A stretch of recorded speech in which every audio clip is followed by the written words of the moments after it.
अब अगर हम इसके आगे की बात करें तो आपके जो ट्रेंड्स की हमने बात करी, वो आपके मेनली मैंने बता दिया कि डेली फ्लक्चुएशंस जो होती हैं वो सबसे छोटा ट्रेंड होता है, और उसके बाद सेकेंडरी स्विंग्स होते हैं। सेकेंडरी स्विंग्स जो होते हैं वो आपके थोड़े बड़े चार्ट पे, आप डेली चार्ट पे देखते हैं अगर फ्लक्चुएशंस माना जाता है उसे, उसके आगे अगर आप देखते हैं तो वो सेकेंडरी स्विंग्स कहलाते हैं। और वो स्विंग्स जो होते हैं वो ट्रेंड, और वो क्या होते हैं, वो आपके बेसिक्स होते हैं जिसमें हम सपोर्ट और रेजिस्टेंस आइडेंटिफाई कर कर अपने चीज़ों को मार्क करते हैं कि ये यहाँ तक जाएगा, यहाँ से घूम जाएगा। वो चीज़ें सेकेंडरी स्विंग्स पे पता चलती हैं। और उसके बाद प्राइमरी प्राइमरी ट्रेंड होता है। तो प्राइमरी ट्रेंड पे मुझे पता है कि ये शेयर यहाँ से वापस घूम रहा है, तो मुझे अब क्या देखना है, प्राइमरी ट्रेंड बुल ट्रेंड है तो मैं देखने की कोशिश करूंगा कि अब ये कहाँ तक वापस आएगा। कई वीडियोस आप देखते होंगे यूट्यूब पे भी, बहुत सारे लोग बताते रहते हैं, ज्ञान बांटते हैं। वो बेसिकली यही बताना और जानना सीख गए हैं कि रेजिस्टेंस कहाँ लगानी है और सपोर्ट कहाँ लगानी है। और ये बहुत इंपॉर्टेंट है, इसमें भी कोई शक नहीं है। और अगर आप इस पर भी काम करेंगे तो आपकी एक्यूरेसी आ सकती है 50% से 60%। क्योंकि जो आप अपने स्विंग्स हाई और लोज बनाते हैं वो आपके काम करते हैं 50-60%, नो डाउट्स अबाउट इट। लेकिन ये कब काम करेंगे और कब नहीं काम करेंगे, अगर आप साथ में ये भी जोड़ लें तो आपकी एक्यूरेसी आराम से 70 से 80% हो जाएगी, जो मैं आपको सिखाने की कोशिश कर रहा हूं। ठीक है, आगे चलते हैं, लेट्स मूव ऑन। अभी तक कोई question, anything you want to understand और कुछ पूछना चाहते हैं?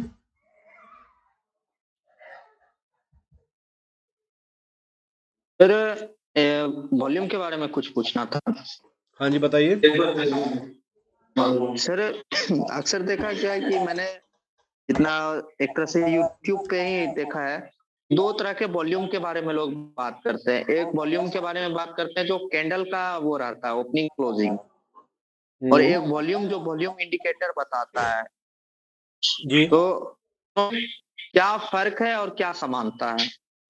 आप अभी जो बात कर रहे हैं वो कैंडल की बात कर रहे हैं, और वो प्राइस की बात है, ओपन लो और ओपन हाई, हाई और लो की बात कर रहे हैं कैंडल की।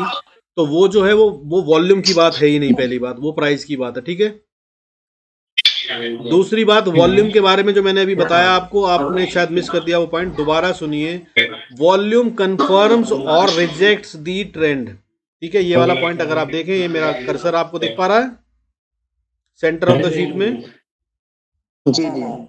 इसको देखिए, मैंने ये बताया था अभी पिछले पेज पे ही, तो इसको दोबारा से एक्सप्लेन करने की कोशिश करता हूँ शॉर्टकट में। वॉल्यूम का इंक्रीज अगर पीक मार्केट मार्केट के पीक पे हो रहा है, यानी कि जब बुल मार्केट चल रही है और फिर अचानक से वॉल्यूम बढ़ गया, तो समझ लीजिए पीक आ गया। वरना वॉल्यूम में पीक नहीं आएगा, वॉल्यूम नहीं आएगा। लेकिन एट द सेम टाइम दूसरी बात समझ लीजिए कि अगर वो बड़े वॉल्यूम के साथ ऊपर गया है मार्केट में, तो वो बहुत ज्यादा नीचे नहीं आएगा, लेकिन अब ये करेक्ट जरूर करेगा। वॉल्यूम इस तरह से पढ़ा जाता है। और अगर यही वॉल्यूम इंक्रीज आ जाए उस समय जब मार्केट गिर रही है, तो इसका मतलब क्या है, पैनिक फेज शुरू हो गया मार्केट में, और अब ये और गिरेगा। और जिस प्राइस से गिरना शुरू हुआ है उस प्राइस को वापस पार नहीं करेगा अब ये। मतलब समझे आप, दोनों में वॉल्यूम बढ़ा है, बुल मार्केट में बढ़ा वॉल्यूम, तो हमें क्या समझना है कि पीक आ गया, अब ये इसके ऊपर नहीं जा रहा, अब ये यहाँ पे कंसोलिडेट करेगा या रुकेगा। मैं अपने वीडियोस में, अगर आप मेरे देखते हैं यूट्यूब पे, अक्सर बताता हूँ कि अब ये यहाँ से जल्दा ज़्यादा ऊपर नहीं जा रहा, यहाँ जाके तो ये रुकेगा ही रुकेगा। कैसे बताता हूँ, वो इन सब चीज़ों का कॉम्बिनेशन होता है। तो वो बुल मार्केट चल रही है, वो ऊपर पहुंच गया, बहुत पैसा लग गया, अब ये यहाँ पर क्या होगा, एवरेजिंग होगी, तब ये ऊपर नहीं बढ़ने वाला। लेकिन बियर मार्केट नीचे की तरफ जा रही है मार्केट, और उसमें वॉल्यूम आ गया, तो इसका मतलब किसी ने मोटा माल बेच दिया, तो अब बड़े वाले बाहर आए नहीं, आने नहीं वाले। तो अगर वो 100 रुपए से गिर के 80 रुपए पे आया ना, तो अब 100 रुपया पार नहीं होगा दोबारा। जबकि अगर बढ़ती मार्केट में 180 रुपए का शेयर 100 रुपए चला गया है, तो अब वो 100 रुपए से गिरेगा, इसमें कोई शक नहीं, लेकिन वो अब 80 के नीचे नहीं जाएगा। और अगर वो उसके बाद उसकी रिट्रेसमेंट क्या है उसको आप पहचान लेंगे, तो वो उस लेवल से उठने के बाद दोबारा 100 से भी ऊपर जाएगा। वॉल्यूम आया, हाई बन गया, पीक बन गया, अब वो करेक्ट होगा। नीचे कहां तक आएगा वो देखना है, वो समझ गए तो वहां पे बाय करिए। वहां से फिर वो अगली बार ऊपर जाएगा तो वो 100 के भी ऊपर जाएगा। पहली बार में नहीं जाएगा, दूसरी में जाएगा, दूसरी में नहीं जाएगा, तीसरी में जाएगा, तीसरी में नहीं गया तो चौथे में तो 90% केसेस में जाएगा। सपोर्ट रेजिस्टेंस ब्रीच होने का मतलब यही होता है। ठीक है, समझ में आ गया वॉल्यूम पे क्वेश्चन? कोई और?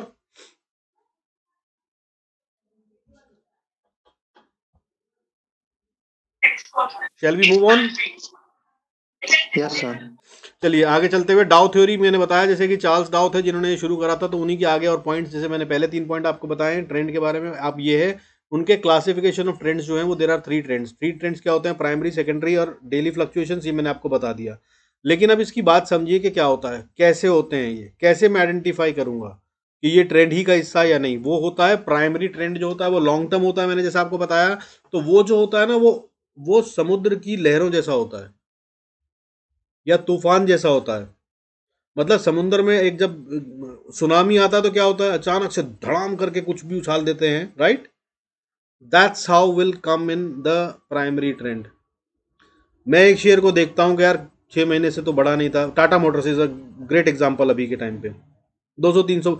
उसके अलावा आप बात करिए जिंदल पावर, जिंदल पावर को छोड़िए आप, अदानी पावर 80-90-60 रुपए से बीच में घूम रहा था, नहीं चल रहा था काफी टाइम से, जबकि अदानी एंटरप्राइजेस, अदानी ट्रांस और बाकी सब चल रहे थे।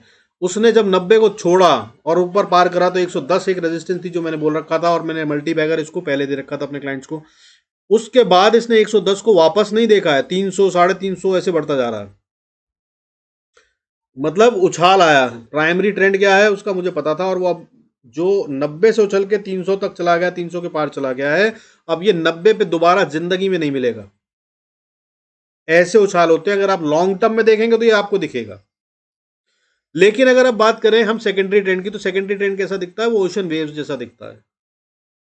थोड़ा ऊपर गया, फिर थोड़ा सा नीचे आया, 10 रुपए ऊपर बढ़ा, 8 रुपए नीचे आ गया, 100 रुपए ऊपर बढ़ा, 20 रुपए नीचे आ गया, फिर ऊपर बढ़ा। तो हल्की हल्की लहरें जिस तरह चलती हैं वो इस तरह चलता है। समझ में आया? कोई question? Any question? No. Okay, उसके बाद होता है डेली फ्लक्चुएशन। ठीक है, डेली फ्लक्चुएशन को आप तो जानते ही हैं, वो एक अलग चीज होती है, इसी में आप लोग सारे फंसे होते हैं। 90% तो रिटेल यहीं पे खेलता है, और ये आप लोग बहुत अच्छे से जानते हैं।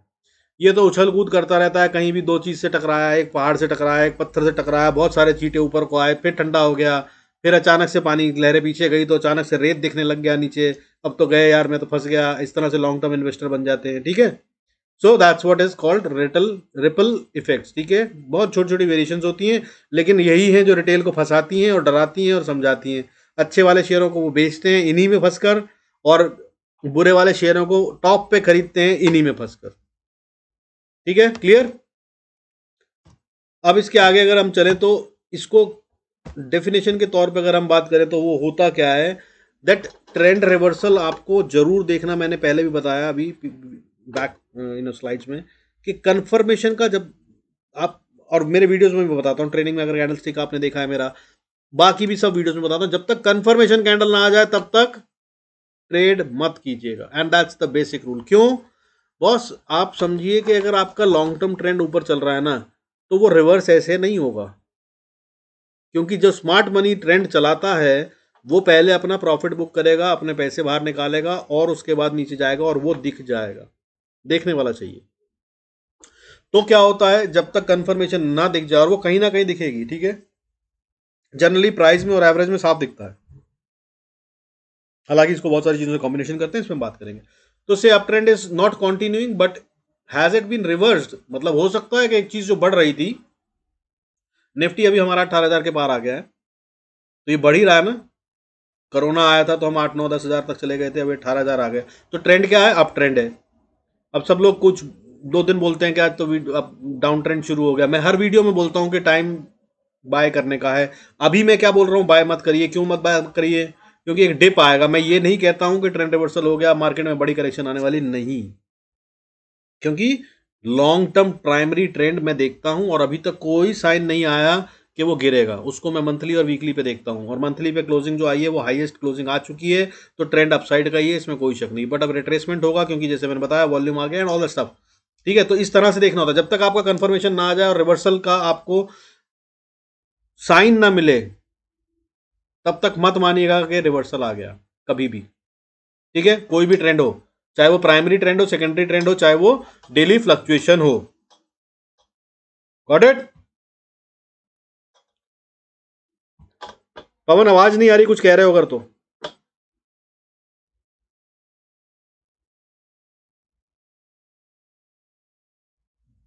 नहीं आ रही आपकी आवाज, नहीं आ रही पवन। मनी आपको आ रही है पवन की आवाज?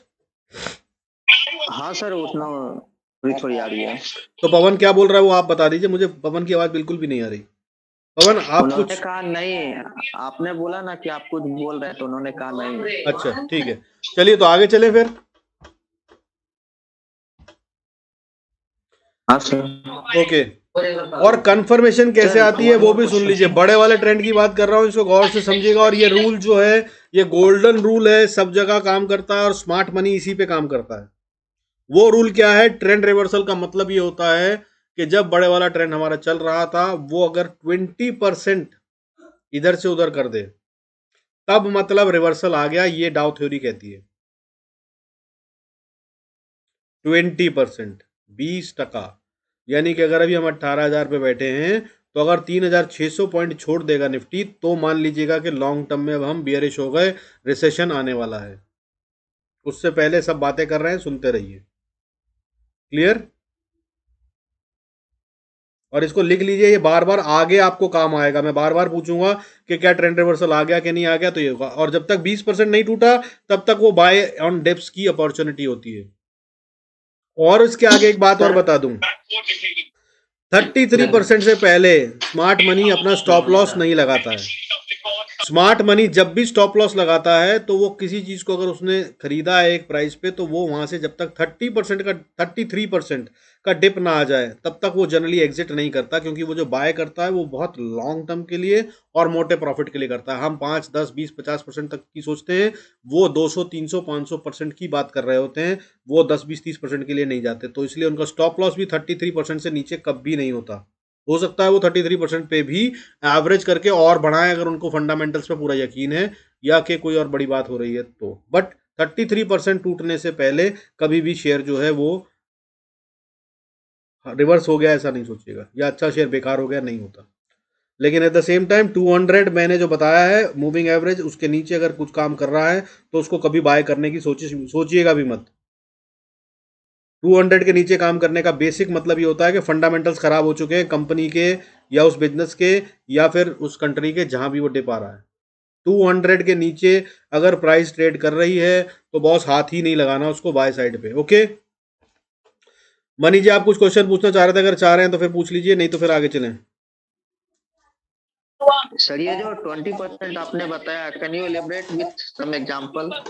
एग्जाम्पल मैं आपको बता दूं, जैसे कि अगर निफ्टी अभी मैंने बताया 18,000 पे चल रहा है, ठीक है, तो हम कब मानेंगे कि ट्रेंड रिवर्स हो गया? वो तब मानेंगे जब 18,000 से 20% नीचे आ जाएगा। 18,000 का 20% मतलब क्या हुआ? 18 दूनी 36, 3,600 पॉइंट अगर ये शेड कर देगा, तो मान लीजिएगा कि ट्रेंड रिवर्स हो गया, और अब ये अप ट्रेंड में नहीं है, और अब रिसेशन आने वाला है। और अब जो भी हमें देखना है, उसमें सिर्फ और सिर्फ सेल ट्रेड देखना है। Got it? Yes sir, yes. चले आगे। क्लास ज़्यादा लंबी तो नहीं हो रही, थकावट हो रही है, कंफ्यूजन हो रही है, तो हम इसको स्टॉप कर सकते हैं, अगले आगे फिर कभी कंटिन्यू कर सकते हैं। हैवी तो नहीं हो रहा है?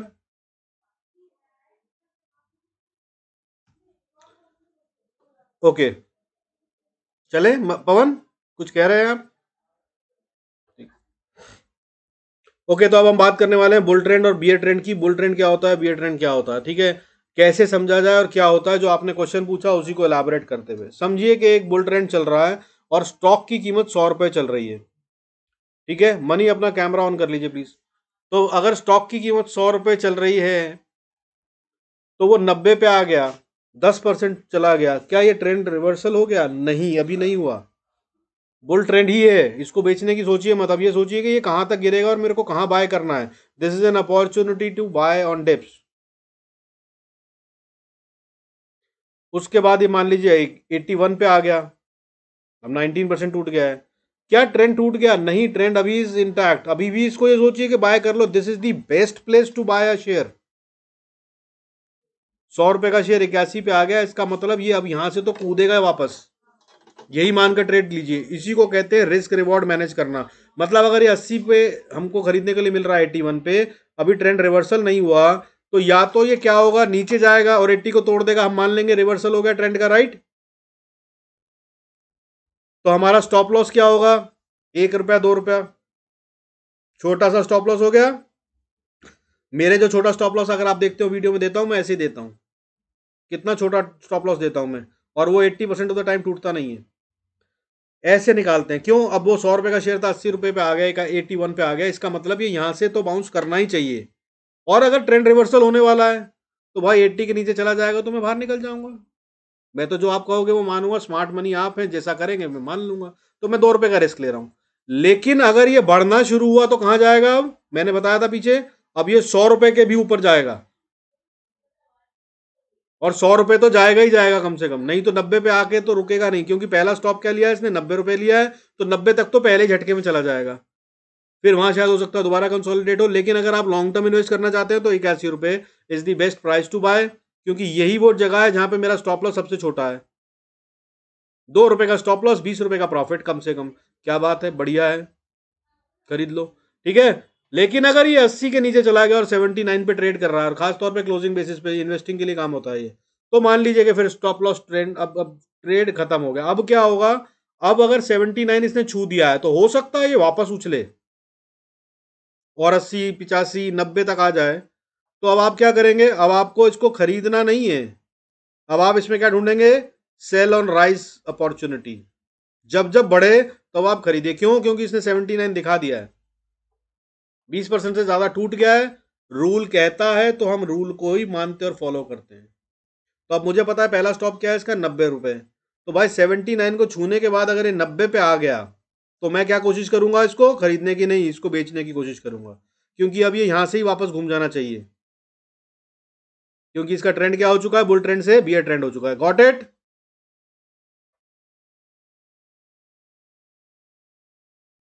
क्लियर है पवन मनी? Yes sir. कोई वन क्वेश्चन? क्वेश्चन सर, हाँ जी बोलिए। क्योंकि मैं डिस्कनेक्ट हो गया था। हाँ हाँ। सर क्वेश्चन ये है क्या कि आपने बताया कि स्लाइड में भी लिखा हुआ है से स्टॉक्स प्राइस एट 100। ये जो 100 है हाँ। वो कब, ओपनिंग के समय या फिर क्लोजिंग? देखो मैं आपको फिर बता दूं, इसको आप फिलहाल प्राइस ही क्योंकि समझिए। हाँ मैं आपका क्वेश्चन समझ गया हूँ, I got it, let me explain. अगर ना आंसर मिले तो बताइएगा। टाइम थोड़ा सा शॉर्ट चल रहा है, हम लंबे चल रहे हैं, तो आई ट्राई रिड्यूस इट। ठीक है। तो बॉटम लाइन में क्या है, देखिए आप इसको 100 ही मानिए और 100 ही पे चलिए, और जो एग्जाम्पल दे रहा हूँ वो 20% का है तो 20% ही मानिए। आइडली जो बात करूँ, इन्वेस्टमेंट के लिए यूज होता है ये, तो इसे क्लोज प्राइस पे होना चाहिए, या फिर OHLC मैंने आपको बताया था उस पे होना चाहिए। लेकिन अगर आप खेल रहे हैं किसी और चीज पे, जैसे कि ऑप्शन की बात करें, ठीक है, तो ये सेम डे में हो सकता है। आप देख रहे हैं 10 मिनट की कैंडल, तो ये सेम डे में हो सकता है, तब भी ये रूल काम करेगा, याद रखिएगा। ठीक है। तब मगर क्लोजिंग प्राइस नहीं होगी ऑप्शन की ये, तब ये हाई हो सकता है। क्या समझ पाए money? Sir yes. Got it? Clear है? फंडा कोई कंफ्यूजन हो तो बता दो, क्योंकि मैं ये बताना चाह रहा हूं, आपको बड़ा बना रहा हूं, मैं समझदार बना रहा हूं, मैं ट्रेनिंग्स नहीं करता यार नॉर्मल वाली। आई होप आप लोग को अब तक समझ में आ गया होगा जो मैं बताने वाला हूं। ये whole sum of the market है, मैं ट्रेनिंग्स नहीं करता। एक छोटा सा सेटअप दूं और 1 घंटे की ट्रेनिंग करूं, 10-20 हज़ार रुपए लेकर लोग करते हैं। ठीक है, आई डोंट डू दैट। इतना टाइम नहीं है, मैं 10 हज़ार रुपए के लिए काम नहीं करता यार। Got it? तो अब आप बात को समझिए, ये बात दोनों जगह अप्लाई होती है। हालांकि अगर मैं किसी को ट्रेडिंग के लिए बता रहा हूं, मान लीजिए ऑप्शन की ट्रेडिंग देना चाहूं, मैं सेटअप दूं, तो उनको बोल दूं कि अगर कोई एक ऑप्शन 110 पे चल रही है तो उसको आप 20% मान लीजिए, अगर इसके नीचे नहीं जाती तो वो जगह है जहां पे बाय करना है, और बाय कर लीजिए, इतना सा स्टॉप लॉस लगा लीजिए, 100% काम करेगा। और 2-5 रुपए के स्टॉप लॉस में आप बाहर हो जाएंगे। और ये मैं करता भी हूँ। मनी, जो आपका प्रॉब्लम है ऑप्शंस में आप लॉस खाते हैं, वो इसीलिए खाते हैं क्योंकि आपकी एंट्री आपको पता ही नहीं होती कहाँ कर रहे हैं। 110 पे प्राइस चला गया, आपने बाय नहीं करा, इंतजार कर रहे थे, और वो 112 पे गया, आपको लगा रहे थे, तो बढ़ना शुरू हो गया, 112 पे आपने बाय कर लिया। अब वो मुझे पता है कि वो 78-90 तक नहीं आएगा, वो वहां पर आकर रिवर्सल मारेगा किसी भी जगह से। मैं 95 पे एंट्री करूंगा, आपका 95 तक आते आते पता है क्या होगा? हार्ट फेल होने लग जाएगा। अरे 112 पे खरीदा था, 10 रुपए का लॉस, 4 लॉट खरीद लिए थे, 20 रुपए का लॉस, अरे अरे मेरा तो 5 हज़ार का लॉस हो रहा है। आप घबरा गए और बाहर निकल गए, जबकि आप जहां बाहर निकले वो जगह वो थी जहां पे खरीदना था। ठीक है। तो ये फंडा वहां भी काम करता है। तो क्लोज प्राइस के ओपन हाई लो या आपको किसी की एवरेज लेनी है। और इसमें भी बता दूं, अगर आपको समझदार बनना है तो मैं आपको बता दूं, हर शेयर, हर ऑप्शन, हर डिफरेंट वॉलेटिलिटी इंडेक्स पे ये अलग अलग एवरेजेस पे काम करते हैं। माइक्स ऑन कर लीजिए, ये वाली चीज पे अगर आप चाहें तो मैं एलैबोरेट कर सकता हूं और बहुत अच्छे से समझा सकता हूं। जो सवाल आए पूछ लीजिएगा। अगर आप ये फंडा समझ गए ना तो आप हर दिन पैसा कमा सकते हैं। किसी दिन लॉस भी होगा तो छोटे से छोटा होगा। मैंने जब काम करना शुरू करा था, पता है मेरी सारी कैपिटल उड़ चुकी थी, मेरे पास पैसा नहीं था बिल्कुल भी। मेरे पास सिर्फ 20-25 हज़ार रुपए बचे थे और उस 20-25 हज़ार बचने पर मेरा जो खर्चा था महीने का वो करीब 1.5 लाख रुपया था, 1.25 लाख रुपया। मैं उस 25 हज़ार से करीब 1.25 लाख रुपया बनाता था, जो मेरे लिए टाइट होता था और मैं अपनी कैपिटल नहीं बढ़ा पा रहा था। 5-5, 10-10 हज़ार करके करा, फिर कहीं से कैपिटल, मतलब समझ लीजिए आप, मैं आपको क्या बताना चाह रहा हूँ कि 25 हज़ार से आप क्या बना सकते हैं अगर आप इन फंडों को गौर से समझ गए तो होता क्या है कि एंट्री राइट जगह पे करनी है, छोटा सा स्टॉप लॉस लेना है और ऊपर जाना है। और ये क्लोजिंग प्राइस होगा कि ओपनिंग प्राइस होगा या हाई होगा या लो होगा फॉर द डे, वो आपको समझने की जरूरत है। और वो डिफरेंट होता है और आपको जिस भी चीज में आप ट्रेड कर रहे हैं उसकी एवरेज ढूंढिए कि वो कहां पर जाकर सपोर्ट लेता है या कहां पर जाकर रेजिस्टेंस लेता है। हो सकता है लो वॉलेटिलिटी इंडेक्स में वो 5 ईएमए पे सपोर्ट ले रहा हो, बार बार वहां जा रहा हो और वहां से उछल रहा है, तो वही जगह है जहां खरीदना है। देख लीजिए पुराने ट्रेंड को, पता चल जाएगा। हो सकता है हर मंडे को वो 5 ईएमए पे सपोर्ट लेता है लेकिन ट्यूसडे को 9 ईएमए पे सपोर्ट लेता है। मैं बताता हूं मेरे वीडियोस में कि भाई ये तो ट्यूसडे का डे है, इस दिन तो स्मार्ट मनी अपनी पोजीशंस को हेज करता है, अपने अलाइनमेंट करता है पिछली एक्सपायरी पे जो उन्होंने बाय करा है या जो भी करा है, राइट। वो कैसे बताता हूँ? वो ऐसे बताता हूँ कि मैं उसकी वो एवरेज ढूंढ लेता हूँ। मुझे पता है कि हर ट्यूसडे को क्या करता है, मैंने ऐसे सीखा। क्योंकि ये देखा कि कल तो 5 ईएमए पे काम कर रहा था, आज 5 ईएमए पे मैंने ट्रेड करा तो लॉस हो गया। तो मैंने धीरे धीरे समझना शुरू करा कि कहाँ होता है। तो ये समझने की बात करी, और मैं जो बता रहा हूँ ना, गूगल पे नहीं मिलेगा, याद रखना, कहीं नहीं मिलेगा। तो वो हर दिन की अलग एवरेज हो सकती है अगर आप ऑप्शन पे काम कर रहे हैं, तो इसको समझिएगा। उस एवरेज को ढूंढना होता है हमें कि वो कौन सी एवरेज है या कौन सा एरिया है जिसपे ये जाकर सपोर्ट लेता है या कौन सा एरिया है जहां पर जाकर ये रेजिस्टेंस लेकर टकराकर वापस घूमता है। और ये ऑप्शन में ट्रेड करने की बात कर रहा हूं तो संडे, मंडे, ट्यूसडे, वेडनेसडे अलग अलग दिन हो सकते हैं। लेकिन जब 13 का वीक चल रहा है तो वो वीक 1 में भी यही करेगा, वीक 2 में भी यही करेगा, वीक 3 में भी यही करेगा और वीक 4 में भी यही करेगा। वीक 4 में डिफरेंट हो सकता है, मंथली एक्सपायरी हो जाती है तो वो अलग हो जाएगा। लेकिन ये समझना होता है और वो ढूंढनी होती है, और ये हर बार अलग होती है, ये बात भी समझ लीजिएगा। इसमें कोई भी एक स्टैटिक फंडा नहीं चलेगा, मार्केट डायनामिक है, इस बात को समझ लीजिए। Got it? मनी कोई क्वेश्चन है तो पूछ यस लीजिए, सर। पवन कोई क्वेश्चन है तो पूछ लीजिए, लेट नहीं तो मूव ऑन। सर बीच बीच में नेटवर्क इशू हो रहा है सर, मेरी तरफ से आवाज जिसके गायब हो रही है, कारण क्या मिस हुआ है बता दीजिए, मैं अचानक दोबारा से बोल देता बाहर हूँ। भेज दिया जा रहा मेरा यार असल में ना वाईफाई काम नहीं है। कर रहा, मैं दूसरा डेटा तो चालू जिसमें कर। आपने वो बताया कि मनी आपने क्यों लॉस करते हैं, थोड़ा सा अगर जाऊं उस जगह को फिर से कह दे, क्योंकि लास्ट में मैं तो इन था लेकिन उस समय मुझे आउट कर दिया गया था। तो वो नेटवर्क का आपके वहां प्रॉब्लम आ रहा है या मेरे यहाँ आ रहा है?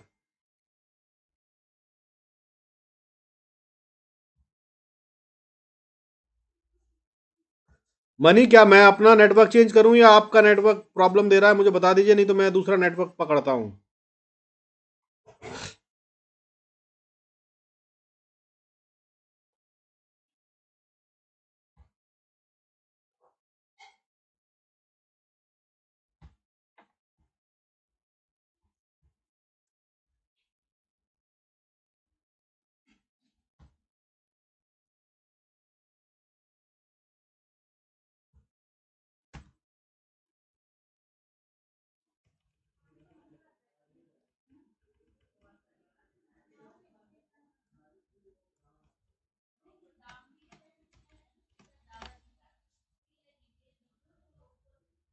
पवन, मेरे ख्याल से आपको आवाज आ रही है। पवन, आपको भी कोई प्रॉब्लम आ रही है?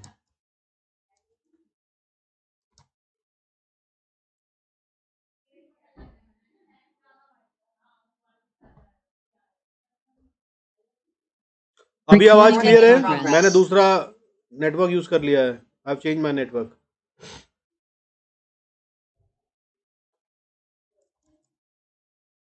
मनी, अब आपको आवाज क्लियर आ रही है? Yes sir, yes. ठीक है, तो लेट्स मूव ऑन।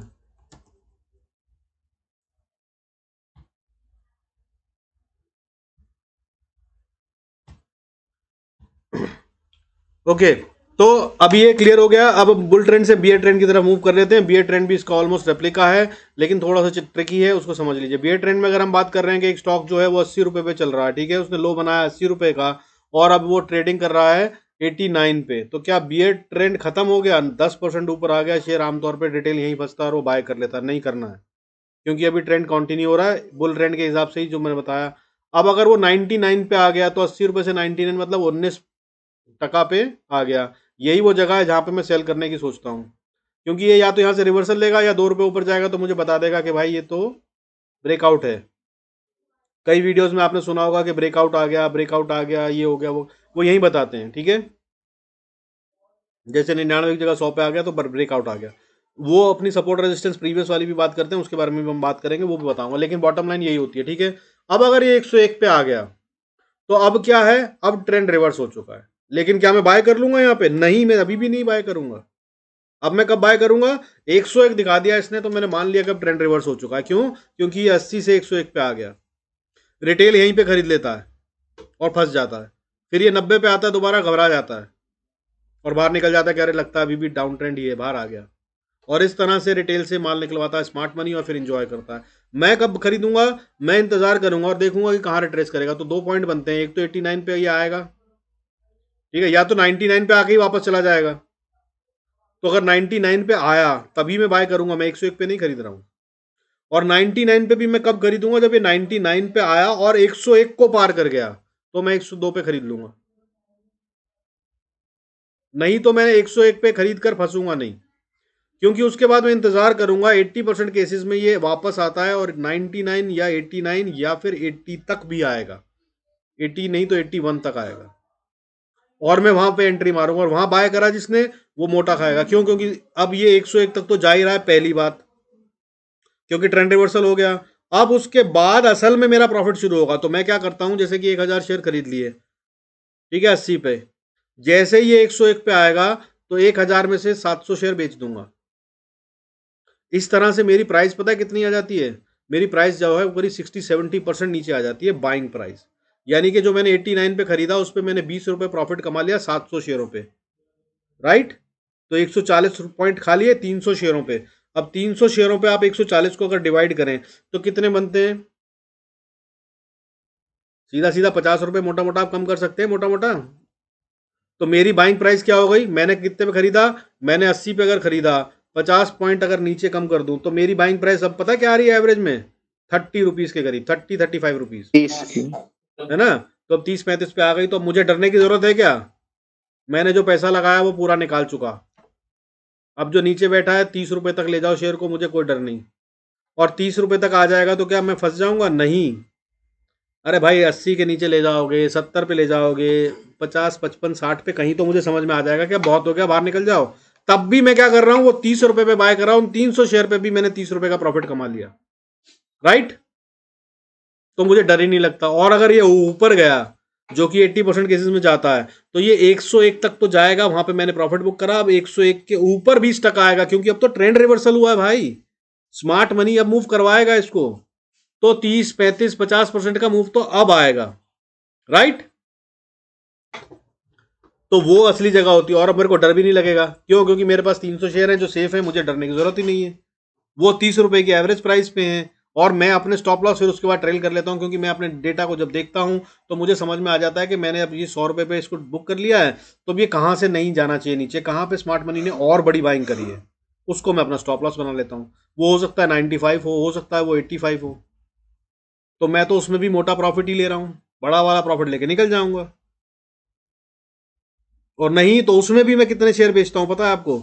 अगर मुझे दिख रहा है कि शायद इसके बाद भी उम्मीद दिख रही है, वॉल्यूम में थोड़ा डाउट लग रहा है, या ग्लोबल न्यूज आ रही है, या इलेक्शन का रिजल्ट बदल सकता है, तो मैं क्या करूंगा, मैं अब उसके बाद 50 शेयर फ्री के छोड़ दूंगा अपने अकाउंट में, जो कि मेरे बिल्कुल जीरो प्राइस पे होंगे। मैंने अपना कैपिटल निकाल लिया, मैंने प्लस प्रॉफिट निकाल लिया, और उसके बाद जो शेयर पड़े हैं वो फ्री के हैं। क्यों? क्योंकि मुझे उस शेयर के बारे में पता है कि फंडामेंटल तो अच्छे हैं। अब जहां मर्जी तक ले जाओ गिरा के, मैं उसको देखता ही नहीं हूँ और डर लगता नहीं है। और फिर किसी दिन 6 महीने में पता चलता है कि 200% हो गया। मैंने CDSL खरीदा था 200 रुपये पे, आज 1000 रुपये से ऊपर चल रहा है। IRCTC मैंने ऐसे 10-12 शेयर ही हैं, हालांकि ज़्यादा नहीं है, वो भी मैंने खरीदा था करीब 300 रुपये के आसपास। मैंने अभी चल रहा है इस समय रिसेंट वाला, 3 महीने पहले की बात, पॉलीकैब खरीदा था मैंने शायद 24-25 रुपये पे खरीदा था, अभी 60-70 पे चल रहा है। मेरा करीब 140-50% का प्रॉफिट चल रहा है, मुझे डर नहीं लगता। और फ्री के शेयर है, मैं अपना पैसा निकाल चुका हूँ, मैं प्रॉफिट निकाल चुका हूँ, और अब मैंने बेटे के नाम पे कर दिए हैं। बड़ा होगा देख लेंगे कभी बेचना है। भाई अभी 150% का प्रॉफिट दे चुका है, वो भी मेरे को फ्री में बिना पैसे के। मुझे इससे कुछ चाहिए नहीं, और कभी जरूरत पड़ी, भगवान ना करे पैसे की अचानक से, तो ठीक है 50 शेयर पड़े बेच दूंगा इनको, 5-10 हज़ार रुपये आराम से आ जाएंगे इसके, जो भी आने, अगर जरूरत हुई तो अभी बेचूंगा, जरूरी 5-10 हज़ार आ रहे हैं, 2 साल बाद शायद ये 5-10 के 50 हज़ार हो जाएंगे, तब भी देख लूंगा। नहीं तो मुझे जल्दी नहीं है ना, मुझे प्रॉफिट बुक करना ही नहीं है इनमें, और लॉस हो नहीं सकता, पड़े पड़े रहे, right. So that's how you need to do the investment. और ये बहुत बड़ी ट्रिक बता दी आपको मैंने, ये कहीं नहीं मिलेगी आपको, किसी जगह पे भी, किसी वीडियो, किसी ग्लोबल में, गूगल ज्ञान में नहीं आएगी, राइट। आगे चलते हैं। अब देखिए बुल मार्केट के जो होते हैं फेज क्या होते हैं, उसको समझने की कोशिश करेंगे, और ये बहुत इंपॉर्टेंट है, इसको गौर फरमाइएगा। मैं इसको कोशिश करूंगा कि जल्दी कंप्लीट कर दूं, बट अगर आपको लग रहा है कि हमारी क्लास लंबी हो गई है तो हम यहाँ रुक सकते हैं। ये एक इंपॉर्टेंट टॉपिक है, इसको मिस मत कीजिएगा, और इसको समझना होगा। मेरे हिसाब से आपके पास सवाल भी होंगे। क्लास अगर ज़्यादा लंबी हो गई है तो we can stop that, but ऐसी वाली क्लास को कंटिन्यूटी दोबारा कब करेंगे हमको वो देखना होगा, राइट। अभी टाइम कितना हो रहा है, 10 बज रहे हैं। Do you want to continue?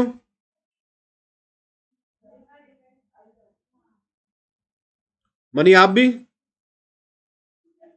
हाँ सर कंटिन्यू। चलिए तो फिर अगले मीटिंग के लिए भी तैयार रहिएगा। 6 मिनट में ये डिस्कनेक्ट होगा, मैं नया लिंक भेजूंगा, उस पर लॉगिन के लिए तैयारी करके रखिएगा, मैं भेजता हूँ अभी। चलिए लेट्स स्टार्ट। तो बुल मार्केट एंड उसके फेसेस क्या होते हैं उनको समझिए, ये बहुत इंपॉर्टेंट है, और ऐसे बियर मार्केट के भी समझाऊंगा। So don't try and ask question जो इससे रिलेटेड ना हो। और अब इसके बाद, अभी तक मैंने आपको खुली छूट दी थी कि क्वेश्चंस पूछिए जब भी आपको पूछना हो, बट अब क्वेश्चंस को रोक लीजिएगा। अगर कोई क्वेश्चन दिमाग में आए तो उसको बुक में, अपने कॉपी में, नोटबुक में लिख लीजिएगा, और इसके बारे में मैं आपको टाइम दूंगा, तब वो क्वेश्चन पूछिएगा, ठीक है। अदरवाइज ये फ्लो टूटा तो आपको समझ नहीं आएगा। और ये बहुत इंपॉर्टेंट चीज है, make sure to make notes. जो चीज अभी इंपॉर्टेंट ना भी लगे उसको भी लिख लीजिएगा, क्योंकि जिस दिन आपको समझ में आएगी ना, उस दिन वो बहुत बड़ा काम करेगी। चलिए शुरू करते हैं। तो फर्स्ट फेज जो है वो होता है एक्यूमुलेशन फेज। जब भी कोई बुल मार्केट शुरू होती है तो पहला फेज होता है, उसे कहते हैं एक्यूमुलेशन फेज। उस एक्यूमुलेशन फेज में क्या होता है, स्मार्ट मनी पैसा डाल रहा होता है और शेयरों को खरीद रहा होता है और रिटेल से निकलवा रहा होता है। किस तरह से निकलवा रहा होता है कि वो इसमें 2-3 काम करता है। 2 काम इंपॉर्टेंट वाले हैं, उनको समझ लीजिए क्या करता है। मैं आपको शॉर्टकट में बता रहा हूँ, और अगली जो चीजें बताऊंगा उनको उससे कनेक्ट करते रहिएगा, और याद करिएगा कि अभी मार्केट में क्या हो रहा है, या आप कभी फंसे थे तो क्या हुआ था। देखिए होता क्या है इसमें, कि कोई एक शेयर है, सबसे पहले वो खरीदने के लिए क्या करते हैं, बुल फेस आ गया। तो बुल फेस कैसे आके पता चलेगा, 100 रुपए का शेयर 120-130 पे चला गया, राइट। तो ये बुल फेस है। मनी अपना माइक प्लीज म्यूट कर लीजिए। और आपका बुल फेस आ गया, आपको पता चल गया, तो वो 130 पे है, आपको 30% का प्रॉफिट हो रहा है। अब रिटेल से पैसा माल निकलवाना है, स्मार्ट मनी को, बुल रन शुरू हो गया। अब वो कैसे निकलवाएगा आपसे शेयर, वो कैसे निकलवाता है कि भाई 130 से मैंने 135 कर दिया, बेच दो यार, अपने प्रॉफिट में ले रहे हो, दे दो। 50-60%, 70% लोग दे देते हैं। क्यों? क्योंकि उनको इससे ज्यादा प्रॉफिट हजम नहीं होता। 30% भी मैं बहुत बड़ी बात कर रहा हूं, 10%, 12% में रिटेल बाहर हो जाता है प्रॉफिट में। लॉस में वो 30-40-50-60% भी रखता है, ठीक है। तो अब क्या करा उन्होंने, बढ़ा दिया 5 रुपए और, तो आपने बेच दिया माल फटाफट से खुश होकर। तो ये करते हैं। अब इसके बाद 35 पे, 135 पे भी 50%, 60% लोगों ने बेच दिया, 30% नहीं बेच रहे हैं। क्या करेंगे वो, अब वो मार्केट को गिरा देंगे। बुल रन है, 100 रुपए का शेयर 135 चला गया है, अब वो उसे 120 पे ले आएंगे। अब वो रिटेल जो बचा है 30%, वो पता है क्या सोचता है, अरे यार 135 गया था, काश बुक कर लेता भाई, फंस गया यार। नहीं जाएगा यार, एक दिन तो जाएगा, वापस 135 पे आएगा, ठीक है। वो इंतजार कर रहे हैं कि जब दोबारा 135 पे आएगा तो मैं बेच दूंगा। अब क्या होगा, अब 135 नहीं आएगा, अब वापस शेयर बढ़ेगा और 132 पे रुक जाएगा, और वो रिटेल फिर नहीं बेच रहा है। कह रहे यार मुझे पता है ये तो अच्छा है, मैं तो बहुत इंटेलिजेंट हूं, मैं लोगों की तरह काम नहीं करता हूँ। मुझे तो मनीष सर ने ट्रेनिंग दी थी, बताया था उन्होंने कैसा होता है। मैं नहीं बेचूंगा, ये बहुत फंडामेंटली स्ट्रांग शेयर है। चलो बैठे हो। अब वो 132 से फिर पलटता है वापस, और पिछली बार 120 तक गया था, अब की बार 118 तक जाता है। अब आप और घबरा जाते हो। यार मुझे तो 120 पे निकल जाना चाहिए था। मुझे पता था कि यार 120 पे पिछली बार आया था, मनीष सर ने बताया था previous swing, previous resistance, previous support, वो तो टूट गई यार, तो मुझे निकल जाना चाहिए था। अब निकल जाऊंगा 118 पे। यार अब 120 पे आएगा तो निकल जाऊंगा। अब क्या आप इंतजार कर रहे हो 120 का? अब क्या होगा? अब वो 125 तक आएगा, और आप फिर क्या उम्मीद कर रहे हो? यार 132 पे आ जाए तो मैं निकल जाऊंगा। अब वो 125 से वापस घूमेगा और 117 पे जाएगा। अब आप बिल्कुल घबरा गए हो। अगली बार वो 120 पे आएगा और खड़ा हो जाएगा, अब इसके ऊपर नहीं जा रहा है। क्यों? क्योंकि 120 पे स्मार्ट मनी ने एंट्री मारी है, या 119 पे मारी है, और उसका 80% माल इस प्राइस पे आ चुका है। अब वो यहाँ पे रखेगा। अब मनी और पवन इंतजार कर रहे हैं कि यार एक बार 130 आ जाए मैं बेच दूंगा, 125 आ जाए मैं बेच दूंगा। लेकिन वो 120, 122, 122, 120, 119, 118, 120, 122 चले जा रहा है। एक महीना, 2 महीना, 6 महीना निकल गया। अब मनी और पवन में किसी को तो जरूरत पड़ गई कि यार यार मुझे तो पैसे चाहिए यार, यहाँ पे पैसा फंस गया है, इसमें नहीं चल रहा, मैं दूसरा ट्रेड ले लेता। मैंने सोचा था ये वाला शेयर खरीदूंगा, इसमें तो देखो इतनी अच्छी चाल आ गई, लेकिन इसमें तो आ नहीं रही, मैं गलत फंस गया। अब वो बेचारा परेशान है। अब क्या होगा? अचानक से एक झटका आएगा और 129 एक दिन आएगा, और उसके बाद झटके से उसी दिन गिर के नीचे कब आ जाएगा? 120 पे। अब मनी क्या सोच रहा है और पवन क्या सोच रहे हैं कि यार अब की बार अगर झटका ऊपर का आया ना तो पक्का निकल जाऊंगा। और अब की बार मार्केट में फिर से वो धीरे धीरे बढ़ेगा, एक हफ्ता, 2 हफ्ते, 3 हफ्ते लेकर, और 128-27 पे जाके फिर रुक जाएगा। और पवन और मनी की पूरी उम्मीदें टूट गई। हालांकि मैंने जो ये सब बताया ना आपको, इस दौरान में भी जो 30% बचे थे उसमें से 15% जा चुके हैं। अब कोई 15% बचे हैं, वो मनीष कुमार की ट्रेनिंग वाले, वही बैठे हैं। वो भी अब क्या सोच रहे हैं, यार 6 महीने और निकल गए यार, ये पता नहीं कब चलेगा यार, मैं निकल रहा हूँ इसमें से, प्रॉफिट में ही तो हूँ यार। अब ये सोचो कि ये साइकोलॉजी इन्होंने ऐसी डेवलप कर दी कि आप निकल गए, और अब की बार 128 पे आया तो आप निकल गए। और अब की बार जैसे ही आप निकले, वो 160 भी जाएगा, 65 भी जाएगा, 200 भी जाएगा। और जब वो 180-90 पे आएगा ना, तब आपको लगेगा अरे यार मैंने इतना टाइम इंतजार करा था, थोड़ा और टाइम इंतजार कर लेता यार, गलती कर दी, खरीद लूँ क्या? और आप फिर से खरीदोगे। बेचा कितने पे? 30% प्रॉफिट लेके, 100 रुपए का शेयर 130 पे बेचा, और अब आप खरीद रहे हो 190 पे। ये ख्याल ही नहीं आता। और अब वो 190 से 200 तक जाएगा और वापस पलट के 150-60 पे आएगा, और आप फिर फंस जाओगे। 30 रुपए का प्रॉफिट खाया था, और 40 रुपए के लॉस में बैठकर आप उसमें इन्वेस्टर बन गए अब। क्योंकि अब ये 210 के बाद अगली वेव में जाएगा। ये होते हैं फेज। समझ में आया? ठीक है। अब ये मैं इसके बाद ये नया लिंक भेज रहा हूँ, इससे डिस्कनेक्ट कर रहा हूँ, इसके आगे हम अगले उस पर करते हैं, ठीक है? क्योंकि टाइम खत्म हो रहा, वरना एक मिनट बाद डिस्कनेक्ट कर देगा।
पवन नहीं आया अभी तक।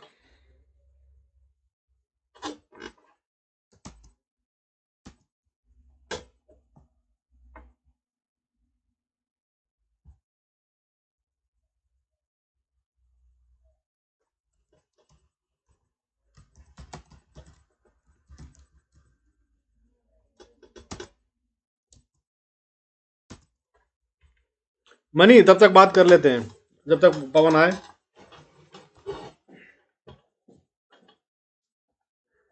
सर तो राजा अभी तक कुछ समझ में आ रहा है आपको? लग रहा है that you are learning something?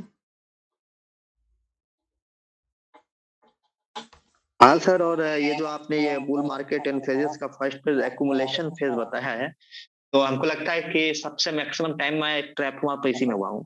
सभी रिटेल मैंने आपको बताया 99% times. Actually 90% of the retail यहाँ पे फंसता है। 70% तो पहले झटके में अटक जाता है, बाहर हो जाता है, लॉस खा जाता है या फिर अपने छोटे मोटे प्रॉफिट को लेकर बाहर हो जाता है। बाकी के 30% थोड़ा और मजबूती से रुक जाते हैं, लेकिन ये काम होता है और ये निकालते हैं। मेरे वीडियो को अगर आप याद करें जो मैं रोज डालता हूँ उस पर यूट्यूब पे, जब मैं अपने एनालिसिस बताता हूँ तो मैं बार बार कई बार बोल चुका हूँ कि रिटेल से माल निकलवाया जा रहा है, रिटेल से माल निकलवाया जा रहा है। वो यही हो रहा है, समझ पा रहे हैं? दैट्स व्हाट हैपेंस, और इसको समझना होता है। लेकिन मैंने अब आपको स्टोरी समझा दी और स्टोरी के हिसाब से आप देख रहे हैं और आपको दिख भी रहा है, लेकिन ट्रस्ट यू मी, इसको कंफर्म करना, आइडेंटिफाई करना बड़ा मुश्किल होता है, क्योंकि इसके अलावा दूसरे फेजेस में हम जाएंगे और बियर मार्केट का भी फेस देखेंगे तो ऐसे ही ये डिस्ट्रीब्यूशन भी करते हैं, बार बार ऊपर बढ़ेगा और आपको लगेगा मैं छूट गया, फोमो होता है जिसे, फियर ऑफ मिसिंग आउट। लोग बाय करते हैं, ऐसे ही बाय भी करवाते हैं, क्योंकि इन्होंने तो प्रॉफिट तभी कमाएगा ना जब आप पैसा दोगे। So that's what happens. इसको बहुत स्मार्टली बैलेंस करना। अभी आपने सिर्फ एक ही फेस देखा है तो आपको दिख गया कि हाँ यहाँ मैं फंसता हूँ, बिल्कुल सच है। लेकिन इसके बावजूद आप कहाँ फंसेंगे, क्योंकि जब आप इसको ये समझ रहे होंगे कि ये वाला लेवल चल रहा है, तब असल में कुछ और चल रहा हो शायद। यार पार्टिसिपेंट्स 3 दिख रहे हैं, बट मुझे पवन का कैमरा क्यों नहीं दिख रहा? पवन यू आर नॉट विजिबल, आप शेयरिंग में नहीं है क्या? मतलब कोई प्रॉब्लम है? पवन आर यू देयर? कुछ बोलिए। हाँ सर, वो लाइव है क्योंकि कैमरा ऑन ऑफ भी करके वो चेक कर रहे हैं। बट मुझे यहाँ नहीं दिख रहा है वो।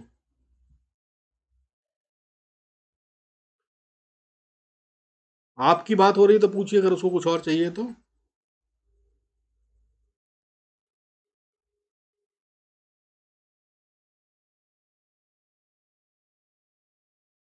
क्योंकि अगर वो कनेक्ट हो गया तो फिर हम आगे चलें, वरना फिर ये टाइम भी वेस्ट होगा, मीटिंग फिर खत्म हो जाएगी।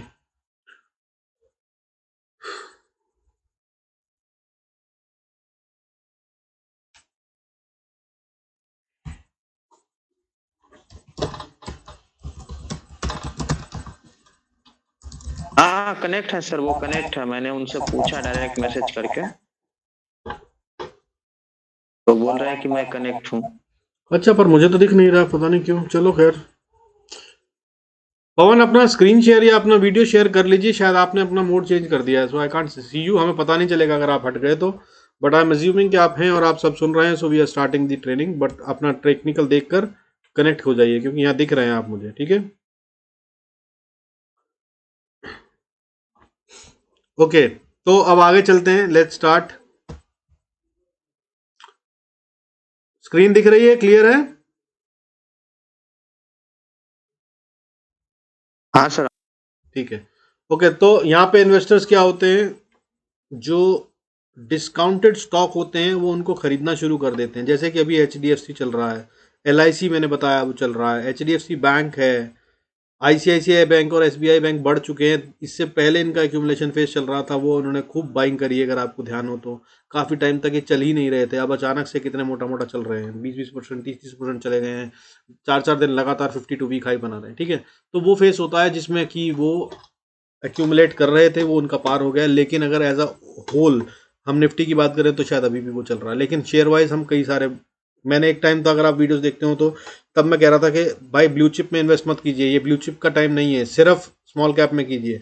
फिर मैंने स्मॉल कैप और मिड कैप के साथ बोला कि अब ब्लू चिप भी चलेंगे। जब न्यू हाई की बात हुई, वो इस तरह से चल रहा था और मैं इसको रीड कर रहा था, ठीक है? इसके बाद इसमें होता क्या है, इसमें आइडेंटिफाई कैसे करना होता है? देखिए, जब जो एक्यूमुलेशन फेज चल रहा होता है तो प्राइस जो है वो एक एवरेज में चल रही होती है, ठीक है? उसको, रेंज को वो पार नहीं करती है, ठीक है? वो उसी के अंदर रहती है। Got it. और बार बार ऊपर जाती है फिर नीचे आती है, फिर ऊपर जाती है फिर नीचे आती है, वो होता है जो मैंने आपको गेम समझा भी दिया है। उसके बाद क्या होता है, एवरेज वॉल्यूम जो है वो पहले फ्लैट चल रहे होते हैं, उसमें बहुत बड़ा स्पाइक आपको दिखेगा नहीं, क्योंकि रिटेल के पास कितने 100 शेयर बेच दिए, 200 बेच दिए, आज 10,000 लोगों से शेयर खरीद लिए, 50,000 लोगों से शेयर खरीद लिए, ऐसे चल रहा होता है, तो वो छोटे छोटे स्पाइक्स दिखते हैं। लेकिन फिर किसी दिन आपको ऐसा दिखता है डेली कैंडल में कि अचानक से वॉल्यूम आ गया, रोज 10 मिलियन का वॉल्यूम हो रहा था, आज 300 मिलियन का वॉल्यूम हो गया। वो टाइम होता है जब ये पार हो गया। अब ये वापस नीचे गिरेगा, करेक्ट करेगा, रिट्रेस करेगा और फिर वहां से दोबारा उठेगा। तो इस तरह से आइडेंटिफाई करते हैं, ठीक है। बुल मार्केट में आपको समझ में आया। इसमें कोई क्वेश्चन हो तो नोट कर लीजिएगा, ये बहुत इंपॉर्टेंट टॉपिक है, इसमें कुछ भी छोड़िएगा मत। अब इसके बाद क्या होता है, एवरेज वॉल्यूम जो ग्रेजुअली स्टार्ट करते हैं इंक्रीज करना, वो कभी कभी ऐसे भी इंक्रीज करते हैं कि आपको पता ही नहीं चलता कि वॉल्यूम इंक्रीज हो रहा है। और ऐसे में अगर चेक करना हो तो एक टिप दे रहा हूं, डिलीवरी परसेंटेज देखना शुरू कर दीजिए उस शेयर की।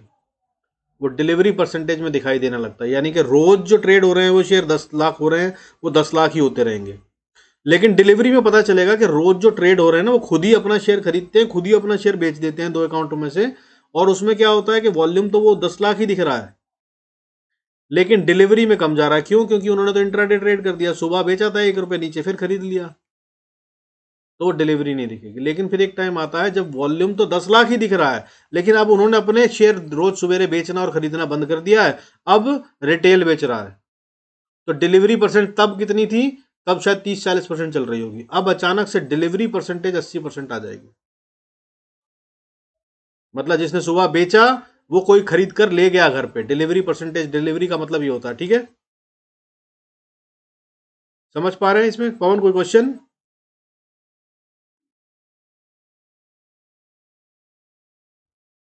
पवन आपकी आवाज भी नहीं आ रही यार मुझे, आपने म्यूट तो नहीं दबा रखा अपना?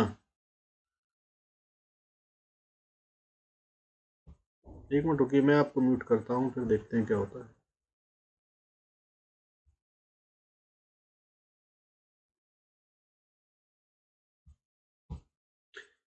पवन आपकी आवाज नहीं आ रही, अगर आपका कोई क्वेश्चन हो तो लिखकर चैट में करिएगा, तो शायद मैं समझ पाऊँ, देख पाऊँ चैट अगर आ गई तो। मैंने आपके लिए चैट ऑन कर दी है।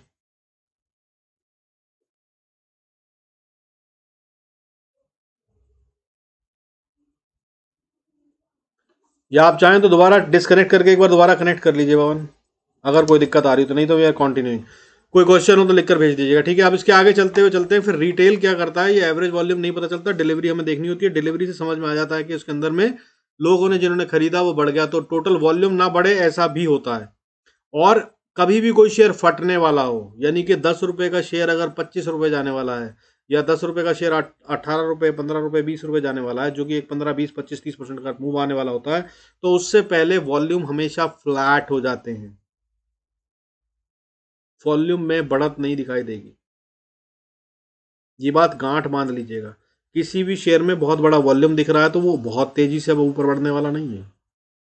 1%, 2%, 5% या धीरे धीरे करके 20% भी चला जाए, लेकिन वो 3 महीने, 6 महीने, साल में जाएगा। लेकिन अगर उसके वॉल्यूम फ्लैट हो गए हैं, कंसोलिडेशन में चला गया है वो, और अभी दिख रहा है कि स्मार्ट मनी पहले बाय कर चुका है पीछे, अब वो फटेगा। जितना कम वॉल्यूम हो और प्राइस जितनी स्टेबल चलने लग जाए, कम से कम रेंज में, तो इसका मतलब इसमें बड़ा मूव आने वाला है। और ये ऊपर का है कि ये नीचे का, इसको आइडेंटिफाई करना होता है, ध्यान रखिएगा। इसका मतलब सिंपल में ये नहीं है कि आप हर बार बाय कर लें, ओके। अब इसके आगे चलते हैं, तो फिर क्या होता है, इस टाइम पे होता क्या, असल में रिटेल को डर लग रहा होता है। जैसे मैंने भी एग्जांपल दिए थे आपको, टाटा मोटर्स का या जिंदल का या अदानी पावर का, ये कब से 90 रुपए, 80 रुपए चल रहे थे, फिर ये बढ़कर 110-120 पे चले गए थे, फिर उसके बाद वापस 90 पे जब आए तो लोग डर गए थे।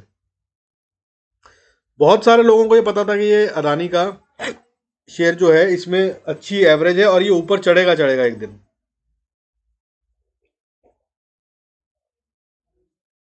लेकिन किसी की हिम्मत नहीं हो रही थी, क्योंकि उस टाइम पे मार्केट भी टूट रही थी और ये शेयर भी कमजोर हो रहा था और वापस अपनी प्राइस पे आ गया था, तो किसी ने नहीं खरीदा था। मेरे कुछ क्लाइंट्स को मैंने दिलवाया था, वो भी बेचारे घबरा गए थे। उन्होंने बहुत मोटी, क्योंकि मैं जब बोलता हूँ कि मल्टी बैगर है ना, तो वो बहुत बड़ा मल्टी बैगर निकलता है, ये बात वो जानते थे।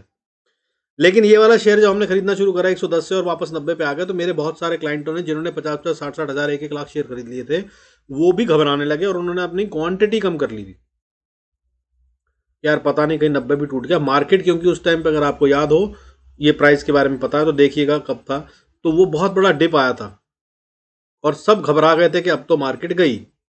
15,000 की बात कर रहा था, कोई 11,000 की बात कर रहा था, कोई कह रहा था कोरोना वाले लेवल पे वापस ना चले जाएं।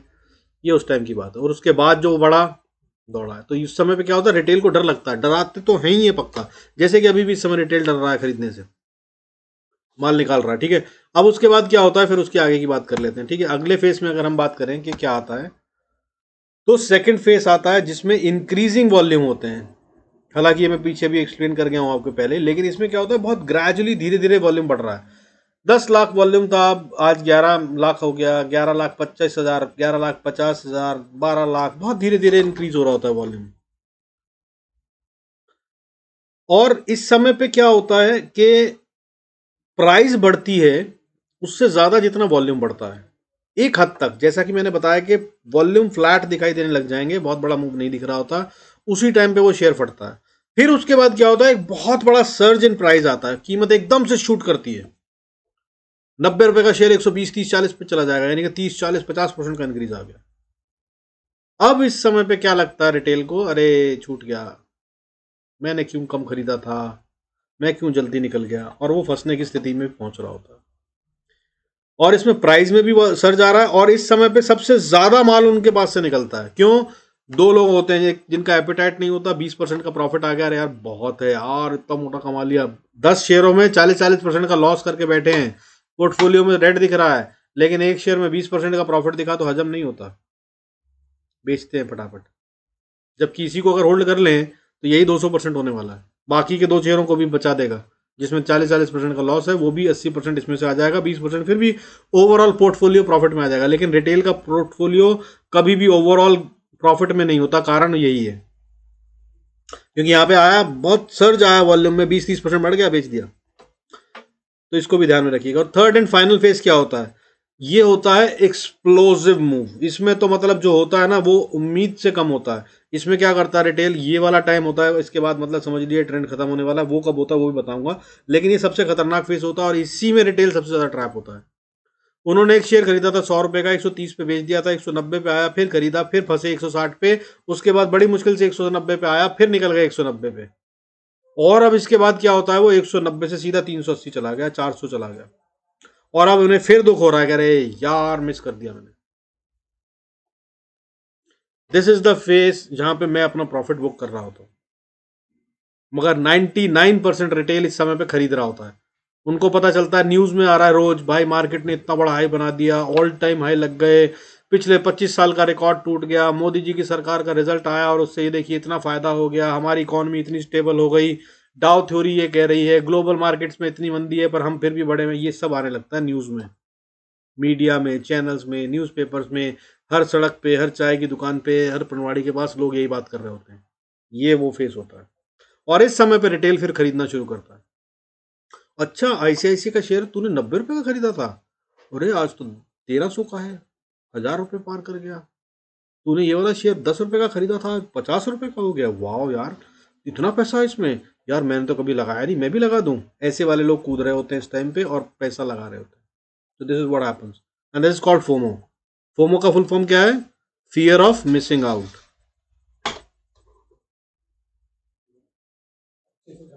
और इस टाइम पे जनरली सब लोग ट्रैप हो रहे होते हैं, और यही वो लोग हैं जो आते तो हैं प्रॉफिट कमाने के, यार इसने तो 10 रुपए का शेयर 50 रुपए का कर लिया, 40 रुपए, मुझे तो 5 रुपए मिल गए तो मैं तो बाहर निकल जाऊंगा। लेकिन इनको 5 रुपए भी नहीं मिलते, क्योंकि ये सच में 5 रुपए मिल जाते अगर, तो ये प्रॉफिट बुक करके बाहर चले जाते, बट ये यहाँ पे ट्रैप हो रहे होते हैं। सो इस फेज से हमेशा बचिएगा। यहां पर क्या होता है, वैल्यूएशन जो होते हैं वो फंडामेंटल्स के पार चले जाते हैं। एक मैं जैसे मैं शेयर बताता हूं तो मैं फंडामेंटल देखता हूं, फंडामेंटल के हिसाब से टेक्निकल कंफर्म कर रहा होता है तो उसको बाय कर लेते हैं, तो हमें मोटा प्रॉफिट दिखने वाला होता है, तो मैं बोलता हूं मल्टी बैगर, राइट।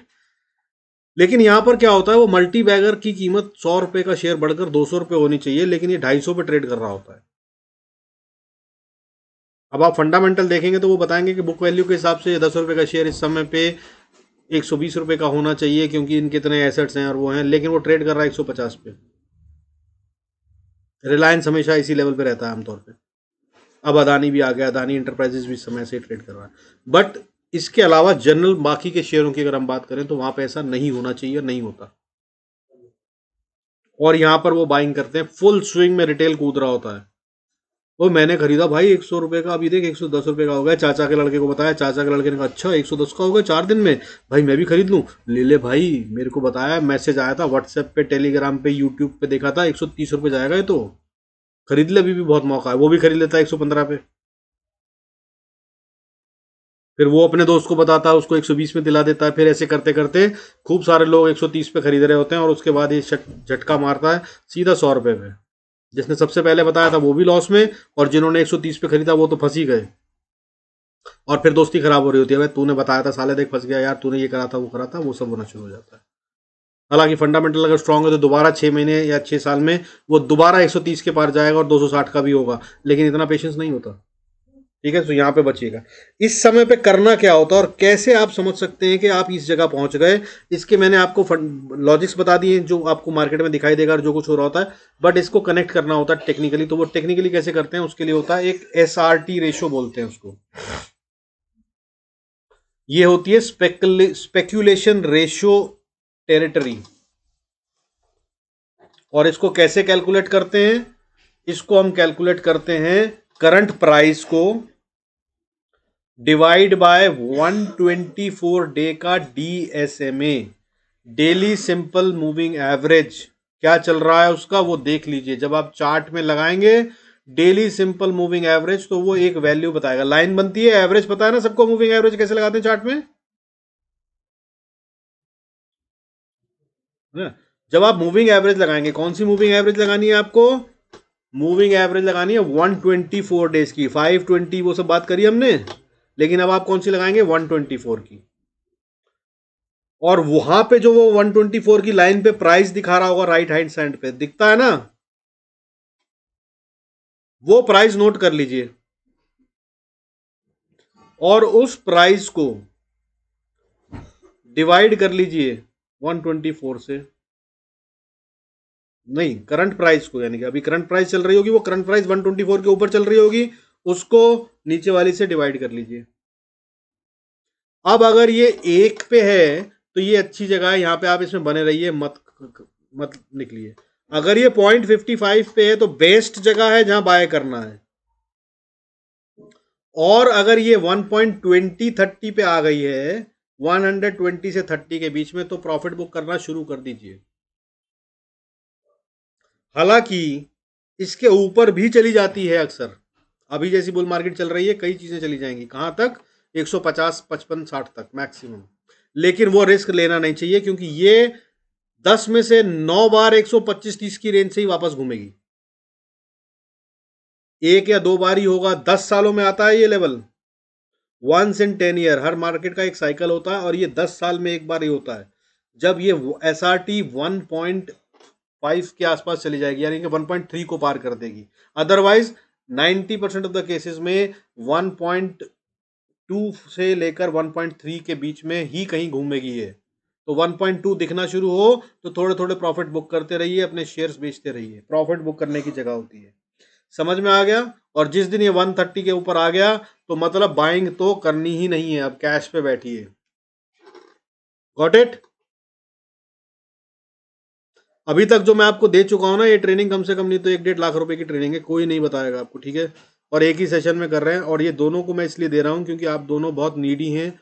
और मतलब आप समझ लीजिए, बात मेरे को ज़्यादा ज्ञान नहीं देना है, बट बॉस इसको समझिएगा कि ये ज्ञान आपको कहीं मिलेगा नहीं जो मैं दे रहा हूँ। मैंने बहुत कीमत चुकाई है इसकी, बहुत कुछ खोया इसके लिए, इस तरह से पाया है, इसलिए इसकी रिस्पेक्ट कीजिएगा और ये बांटिएगा मत सब जगह, ये भी याद रख लीजिएगा। मैं सबको ट्रेन नहीं करता हूं, क्यों, क्योंकि जब ज्ञान जनरल हो जाता है तो वो बेकार हो जाता है, पहली बात। दूसरी बात, ये ज्ञान इतना खतरनाक है कि आप इससे ब्रह्मास्त्र चलाएंगे। आपको पता है कि मुझे कब नहीं खरीदना, कब खरीदना है, कब प्रॉफिट बुक करना है, बॉस ये आमतौर पे आपको कभी नहीं बता पाएंगे। बड़े बड़े यूट्यूबर्स देख लीजिएगा, आपको ये नहीं मिलेगा। और मैंने मार्केट को अच्छे खासे साल दिए और पैसे भी दिए और बहुत सारी बहुत चीज़ें भी दी हैं, ठीक है। I have lost a lot, और आज भी मेरे पास जो मैं कमा सकता हूँ उतना कमाने के पैसे नहीं है।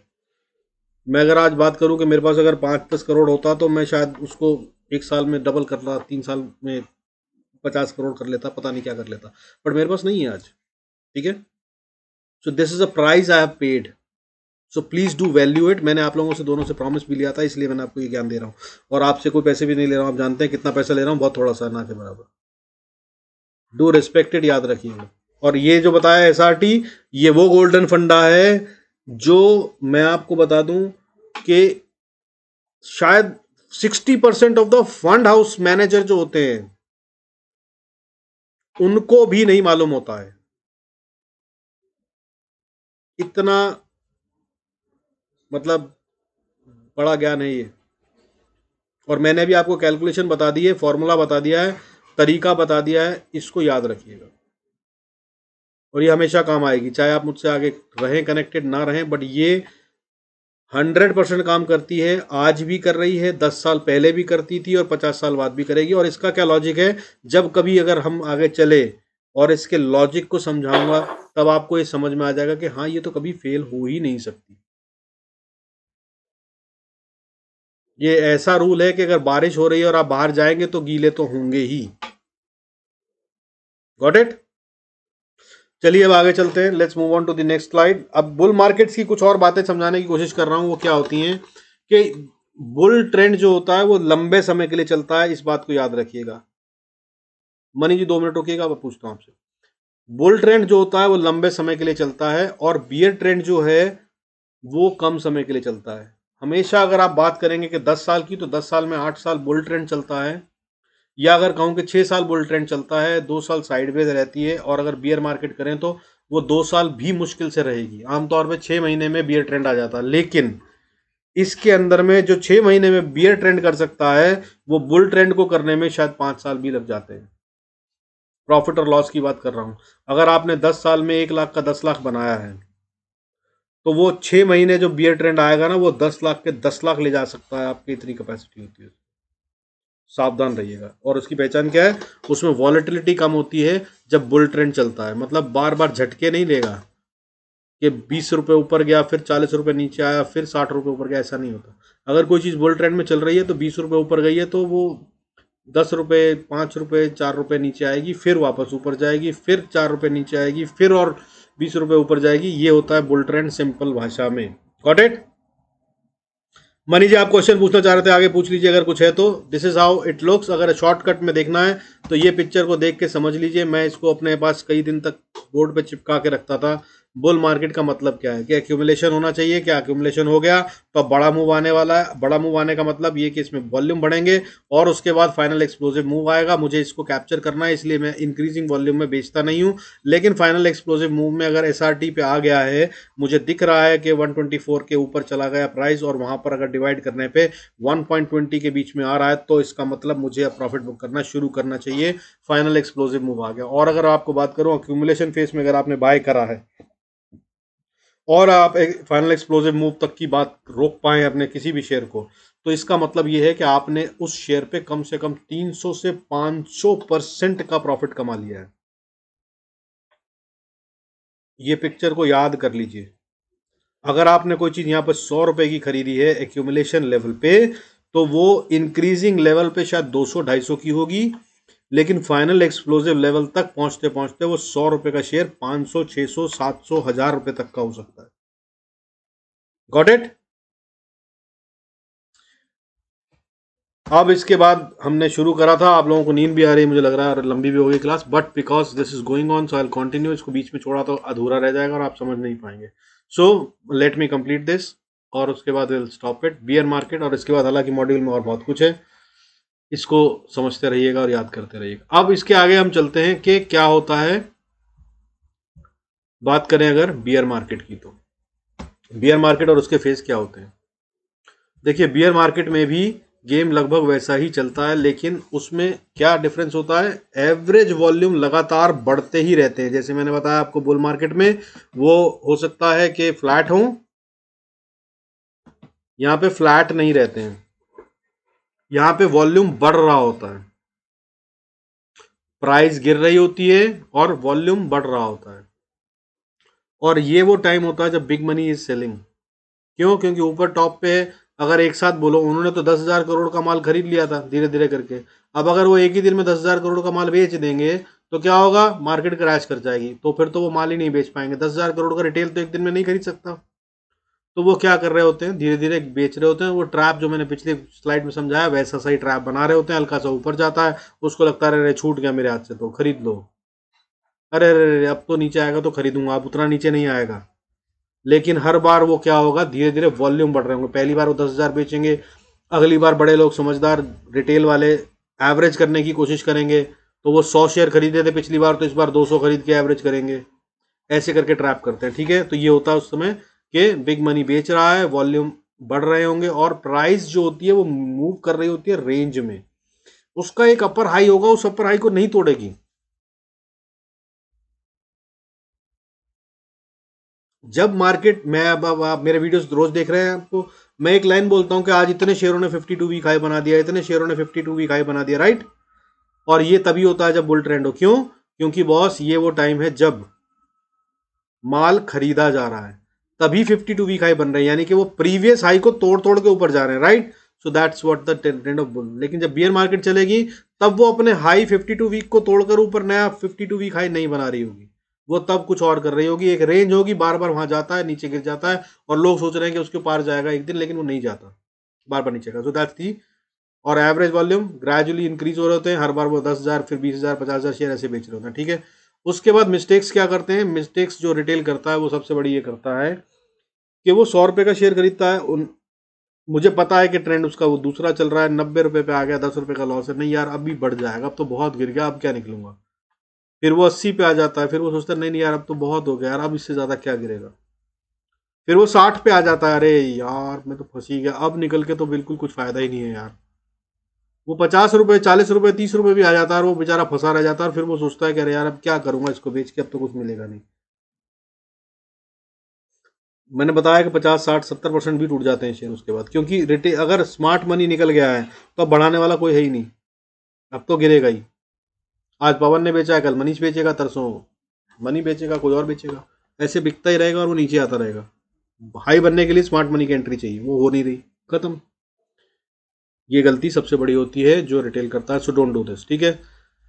बियर मार्केट में सबसे पहले क्या होता है, जब बियर मार्केट आने वाली होती है उससे पहले डिस्ट्रीब्यूशन शुरू हो जाता है। जब डिस्ट्रीब्यूशन हो रहा है तो उसको पकड़ना होता है, उसको पकड़ने का सबसे बड़ा आसान तरीका ये है कि वो एवरेज में चल रही होती है, वो एक प्राइस हाई को ऊपर नहीं तोड़ती है, और वो लोअर लोज और लोअर हाइज बनाती है। पहले वो 100 रुपए का था, फिर वो 90 रुपए से ऊपर नहीं जाएगा, फिर वो 90 के बाद 85 से ऊपर नहीं जाएगा, फिर वो 83 से ऊपर नहीं जाएगा, फिर ऐसे करते हैं। और नीचे वो नीचे में पहले 70 रुपए का लो मार के आई थी, इस बार 65 का लो मारेगा इस बार, फिर उसके बाद वापस ऊपर आया और 85 पे आया, तो फिर वो 85 के ऊपर नहीं जाएगा, लेकिन नीचे जब जाएगा तो वो 60 के भी नीचे जाएगा, क्योंकि पिछला लो जो है वो 60 का था, तो अब और नीचे जाएगा। This is the identification of a beer market, ठीक है। क्योंकि लैक ऑफ बाइंग इंटरेस्ट होता है उस समय, खरीदार है नहीं, स्मार्ट मनी है नहीं, तो नीचे जा रहा है, ठीक है।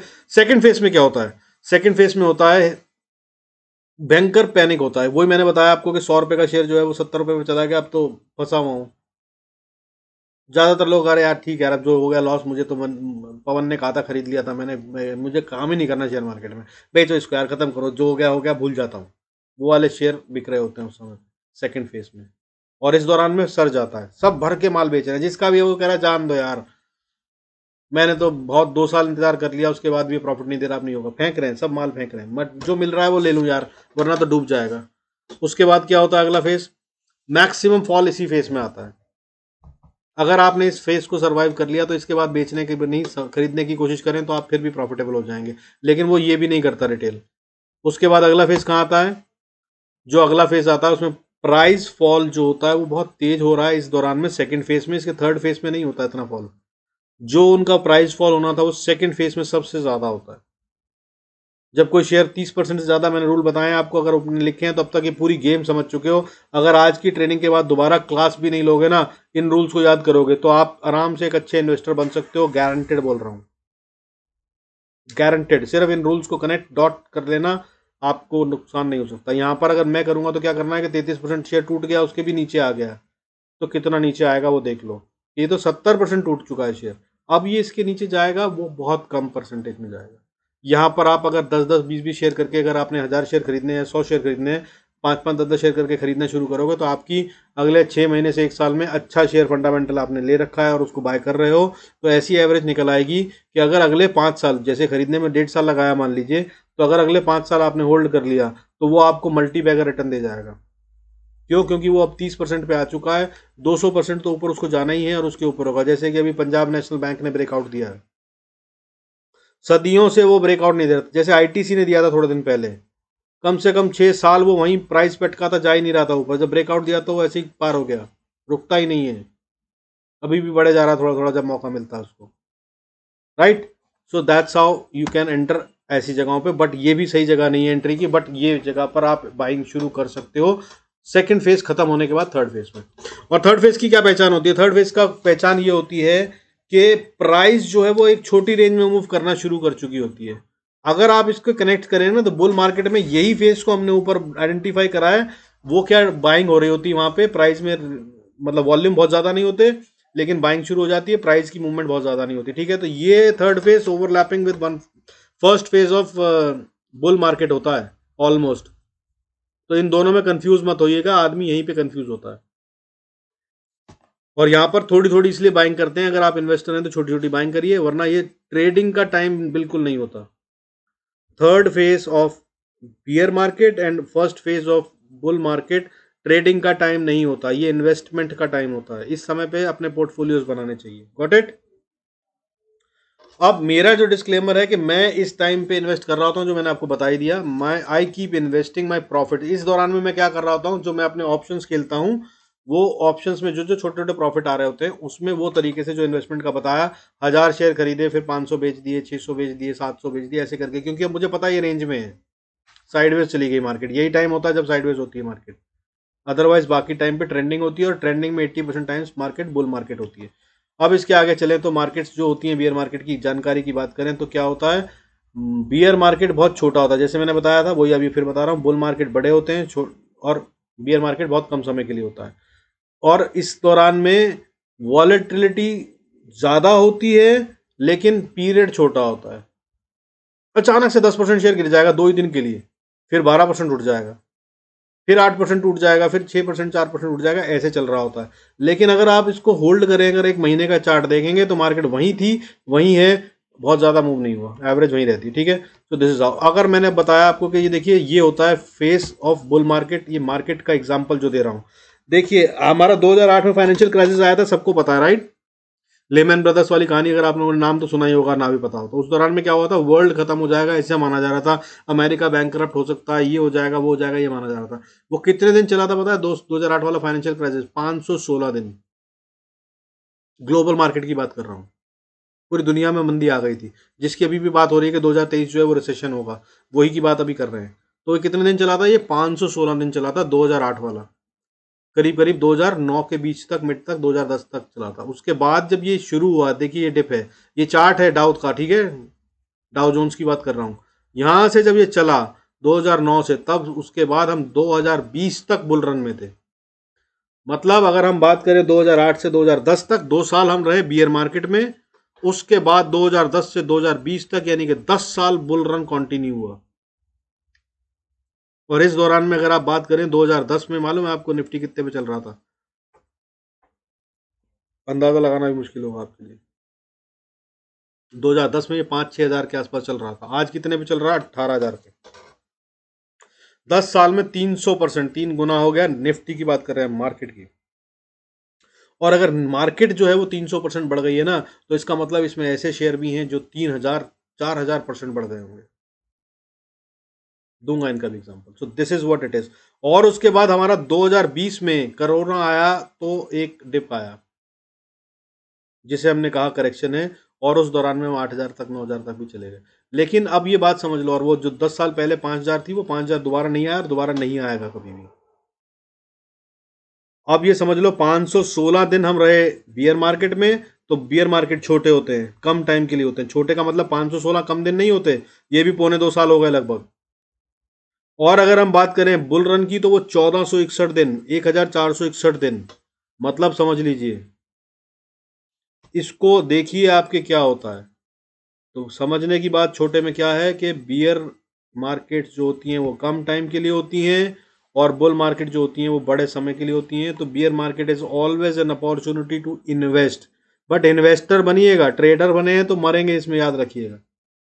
और बुल मार्केट्स के अंदर में क्या होता है, दे स्टे देयर फॉर लंबा समय, वॉलेटिलिटी घट जाती है, बॉटम लाइन ये होती है। जैसे कि अभी हम 18,000 को पार कर गए तो 18,000 नहीं टूट रहा है, पहले हम 16,000 वाले रेंज में चल रहे थे, तो 16,000, 16,800, 850 पे, फिर नीचे, फिर 16,000, 16,850, ऊपर नीचे, फिर 11,000 नहीं आ रहा था, 12,000 नहीं आ रहा था, 12,000 भी हमने ऐसे ही पार करा था, 13 भी ऐसे ही करा था, ऐसे करते करते भी हम 18,000 पे हैं। अब अगर हम इसके बाद बात करें तो इस दौरान में होता क्या है कि अगर हम बात करें कि फाइनेंशियल मार्केट्स का जो क्रैश 2008 में आया था, मैंने बता दिया 516 दिन, उसके बाद ट्रेंड रिवर्सल आ गया था कब, 2010 में उसने दिखा दिया था कि मेरा ट्रेंड रिवर्सल हो गया। ट्रेंड रिवर्सल किसे कहते हैं, अच्छा ये भी समझ लीजिए, बहुत जरूरी है, इसको आप समझ लीजिए, बहुत इंपॉर्टेंट है, गौर से देखिएगा, कुछ समझाने जा रहा हूं, और मेरे कर्सर को रीड कीजिएगा, कर्सर बहुत इंपॉर्टेंट है इस समय पे, ठीक है, जो कहूंगा कर्सर क्या कह रहा है वो समझिएगा। ये देखिए, ये थी मार्केट, लाइंस को देखिएगा, नंबर की बात नहीं करेंगे, ये लाइन चल रही है, यहाँ पे हाई था उस समय जब 2008 में क्राइसिस आया, तो गिरे, ये नीचे की लाइन है, राइट, यहाँ पे डिप हो गया, बॉटम हो गया, यहाँ से वापस उठना शुरू करा, हमने कहाँ पे वापस क्रॉस कर दिया इस हाई को, प्रीवियस हाई को, यहाँ पर क्रॉस कर दिया, कर दिया, यहाँ से शुरू हो गया बुल ट्रेंड, समझ पा रहे हैं, और उसके बाद फिर बुल रन, तो ये लेवल जो नीचे वाला था इसको अभी हमने नहीं माना कि रिवर्सल हुआ है, ये रिवर्सल हुआ है, लेकिन यहाँ से बुल ट्रेंड शुरू हुआ ये माना जाता है, ठीक है। तो इसके लगे 1461 दिन और रिकवरी करने में, रिकवरी के बाद बुल मार्केट चली, उसके बाद बुल मार्केट कितना चली, और 2020 तक हम बुल मार्केट में रहे, 10 साल लगभग, यानी कि 3,650 दिन हम बुल मार्केट में रहे, मतलब 516 दिन डाउन ट्रेंड, 1461 दिन रिवर्सल, उसके बाद 3,650 दिन, 10 साल बुल ट्रेंड रहा। तो क्या बड़ा होता है क्या छोटा होता है, समझ गए। इसमें अब कैसे आइडेंटिफाई करते हैं वो समझ लीजिए। स्विंग्स की बात जो मैं कर रहा था, देखिए कंफर्मेशन 20% रिट्रेसमेंट मैंने आपको रूल बता दिया था। उसमें क्या होता है, देखिए कोई मार्केट है, कोई शेयर है, चल रहा है, नीचे आ रहा है, नीचे आ रहा है, नीचे आ रहा है, नीचे आ रहा है, नीचे आ रहा है, ये बना दिया मार्केट में लो। अब उसके बाद ये पिछला जो हाई है, ये आपका रेजिस्टेंस है, जब ये इसको पार करेगा तो हम मान लेंगे कि ये ब्रेकआउट आ गया। लेकिन ये यहाँ से आया, उसने उसके बाद फिर डिप मार दिया, ये वाले पे अब लास्ट है, अब ये यहाँ से वापस आया, ये वो फेस है जिसमें मैंने अभी आपको दिखाया, इसने कितने दिन गुजारे, 1400 दिन, यहाँ से यहाँ तक आया पुराने लेवल तक, और उसके बाद जब ये इससे ऊपर चला गया तो इसे बोलते हैं ब्रेकआउट, और ये ब्रेकआउट जब आ जाता है तो ये हमेशा बड़ा होता है। और इसका सबसे पहला लेवल क्या आएगा, सबसे पहला लेवल ये वाला स्विंग आएगा, उसके बाद फिर ये वाला स्विंग आएगा, फिर ये वाला स्विंग आएगा, रेजिस्टेंस मानी जाएगी, प्रीवियस रेजिस्टेंस इन्हें कहते हैं, ठीक है। ऐसे लाइन खींच लीजिए, सिंपल स्ट्रेट, कुछ नहीं करना है, और 20% का ये होता है, ठीक है। रिवर्सल सिग्नल क्या है, रिवर्सल सिग्नल ये है कि ये जो प्रीवियस हाई था उसके ऊपर चला गया प्राइस, तो प्रीवियस हाई है, इसको मैंने अभी आपको शुरू में समझा दिया था, I hope you know got it. कौन समझ पा रहे हैं, चलिए आगे चलते हैं। ऐसे ही स्विंग लो होता है, उसमें भी हमने रेंज बना ली, नीचे जाता है, ये होता है, ठीक है। और इस तरह से मार्केट चलती है। अब टाइप ऑफ प्राइस मूवमेंट क्या होती है, मैं इसको यहाँ पर रोक रहा हूँ, इसके बाद की हम अगले किसी क्लास में करेंगे बात, ठीक है। बहुत लंबा खिंच गया है, आप लोगों के लिए भी ज़्यादा हो जाएगा, right. With this we conclude this video, कोई क्वेश्चन हो तो आप पूछ सकते हैं। आपकी आवाज़ नहीं आ रही, आप फ़ोन कर लीजिएगा।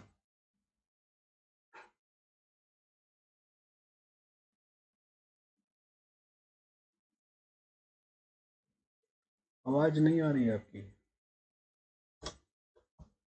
पवन फ़ोन कर लीजिएगा।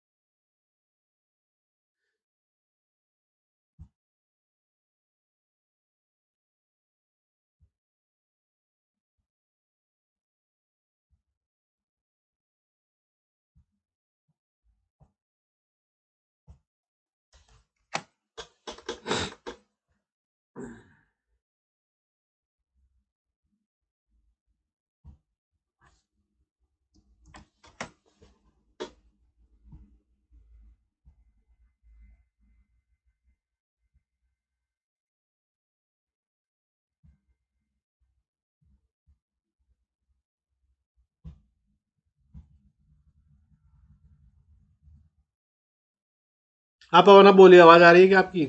आप मुझे सुन पा रहे हैं?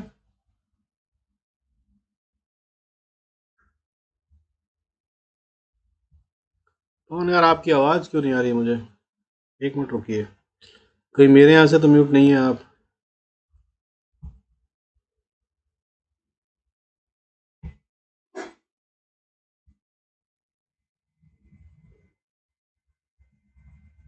पवन, मैं आपको इसका होस्ट बना रहा हूँ, आप यूज करने की कोशिश करिए।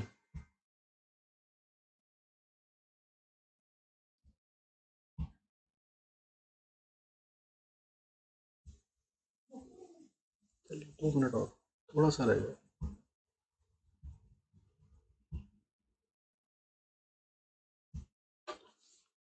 पवन, आवाज नहीं आ पा रही राजे।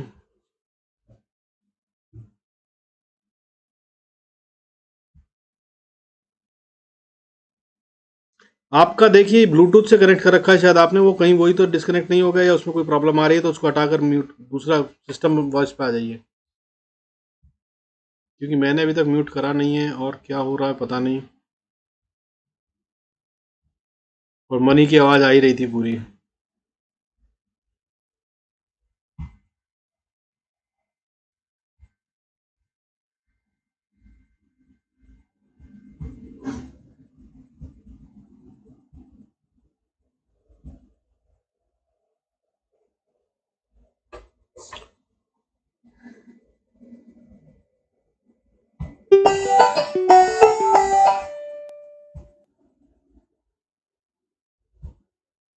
मनी, अगर आपको आवाज़ आ रही है तो बोल सकते हैं पवन का क्वेश्चन सुनकर। क्या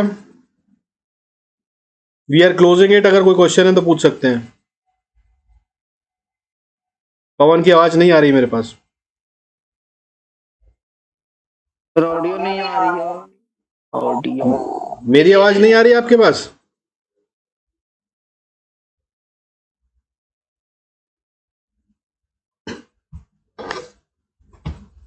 अब आ रही है?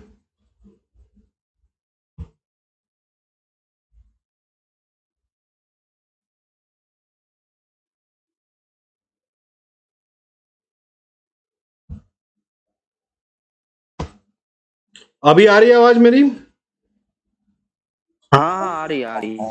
हाँ, तो मनी आपकी आवाज़ एक बार पवन से क्वेश्चन पूछ लीजिए यार, पवन कुछ कह रहा है, वो मुझको आवाज़ नहीं आ रही मेरे पास। आपके पास आ रही है तो उसको सुनकर प्लीज़ बता दीजिए, और नहीं तो आपका जो क्वेश्चन है वो पूछ लीजिए।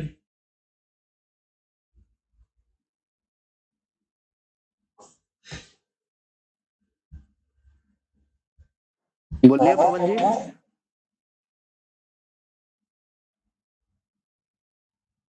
मैसेज में लिख दीजिए ना। हाँ, आप चैट में भी लिख सकते हैं। चैट आई तो है इनके, लिखे।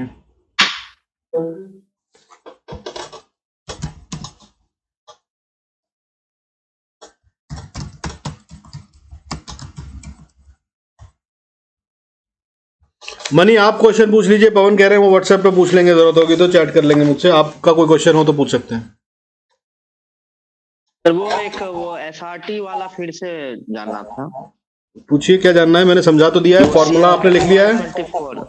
हाँ, हाँ, SRT CMP buy 124 CMP day DSMA. इसको क्लोज प्राइस पे करिएगा, ज़्यादा अच्छा रहेगा। और अगर आप इसको सेफ साइड पे लेना चाहते हैं कि कोई गलती ना हो तो लो पे लीजिए। और इतना ज़रूरत नहीं पड़ती है। एसआरटी अगर आप 124 डेज ले रहे हैं तो आप 1 ईयर की प्राइस को ले रहे हैं। इसमें अगर आप कोई भी प्राइस लेंगे तो वो एवरेज आउट हो जाएगी, कोई खतरे की बात है नहीं।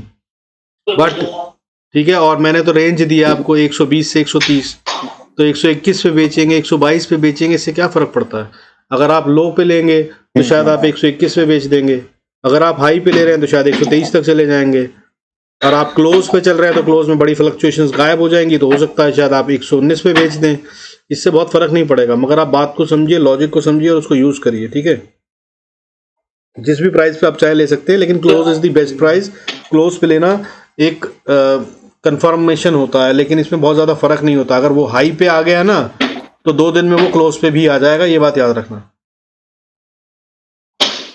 100 रुपये का शेयर है और उसमें आप प्रॉफिट बुक कर रहे हो, तो वो 100 रुपये में आप ज़्यादा से ज़्यादा 50 पैसे और कमा लोगे, अगर आप बिल्कुल एग्जैक्टली एकदम टॉप पे निकलना चाहते हो, इससे ज़्यादा नहीं। लेकिन अगर खतरा हुआ और वो वहीं से पलटा तो आप 100 रुपए के शेयर में 20 रुपए नुकसान कर सकते हो। तो इसलिए खतरा मत लेना, हाई पे ले लो, क्लोज पे ले लो, कोई दिक्कत नहीं, क्लोज पे लेना ज्यादा समझदारी होती है, ठीक है।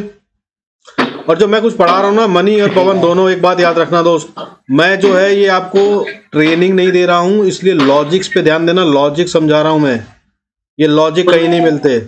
तो लॉजिक अगर समझोगे ना तो ये वाले तरह के क्वेश्चन पूछने की जरूरत नहीं पड़ेगी आपको, ठीक है। मैंने आपको बताया जब हम बड़े पीरियड के लिए लेते हैं तो हमें क्या लेना चाहिए, WMA क्यों लेना चाहिए वो बता दिया आपको, EMA कब लेते हैं क्यों लेते हैं बता दिया आपको। अब इसको आप अपने ढंग से मैनिपुलेट कीजिए। मैं आपको ज्ञान दे सकता हूं लेकिन ज्ञान को इस्तेमाल करना भी आपको सीखना होगा, याद रखना, वरना ये ज्ञान भी आपको नुकसान दे देगा।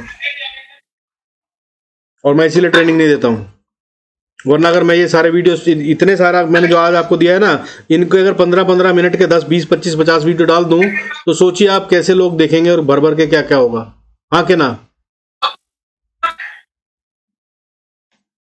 जी और कोई क्वेश्चन है तो बता दीजिए।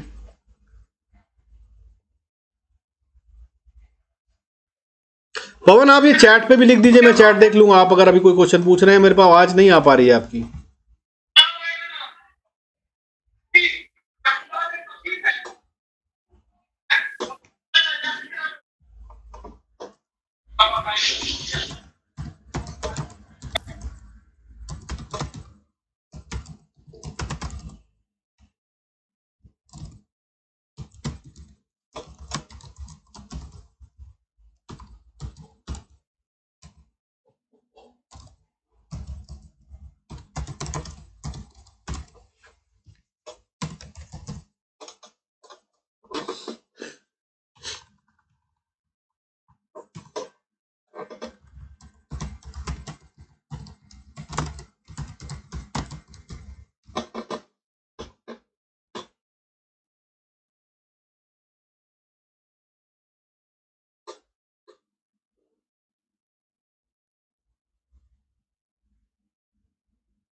तो okay, with this we close down. Pawan ने बोल दिया अभी फॉल कोई क्वेश्चन नहीं है, और एनालिसिस करेंगे तो बताएंगे। लेकिन अब आगे की बात सुन लीजिए दोनों लोग, आप लोगों का होमवर्क क्या है, कम से कम 5 चार्ट आपको जो कुछ मैंने बताया है ये ढूंढिए और इसमें खोजिए कि कौन से शेयर हैं जिन पे ऐसा काम हो रहा है।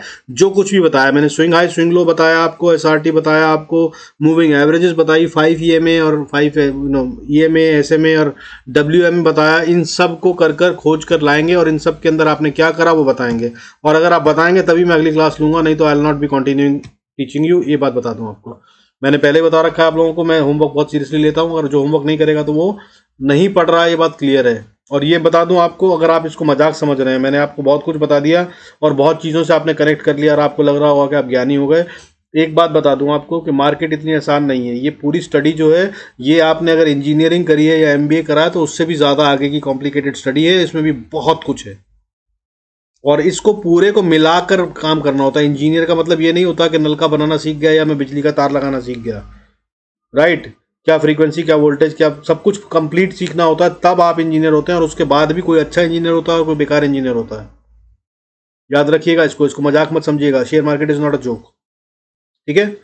सो होमवर्क क्या है वो समझ गए हैं तो डू दैट, और उसके बाद मुझे शेयर कर लीजिएगा। उसके बाद उसमें कुछ चीजें होंगी तो मैं इनपुट दे दूंगा जिससे आप ही का फायदा होगा और आगे चलेंगे, ठीक है। चलिए then with this, good night, see you. Good night.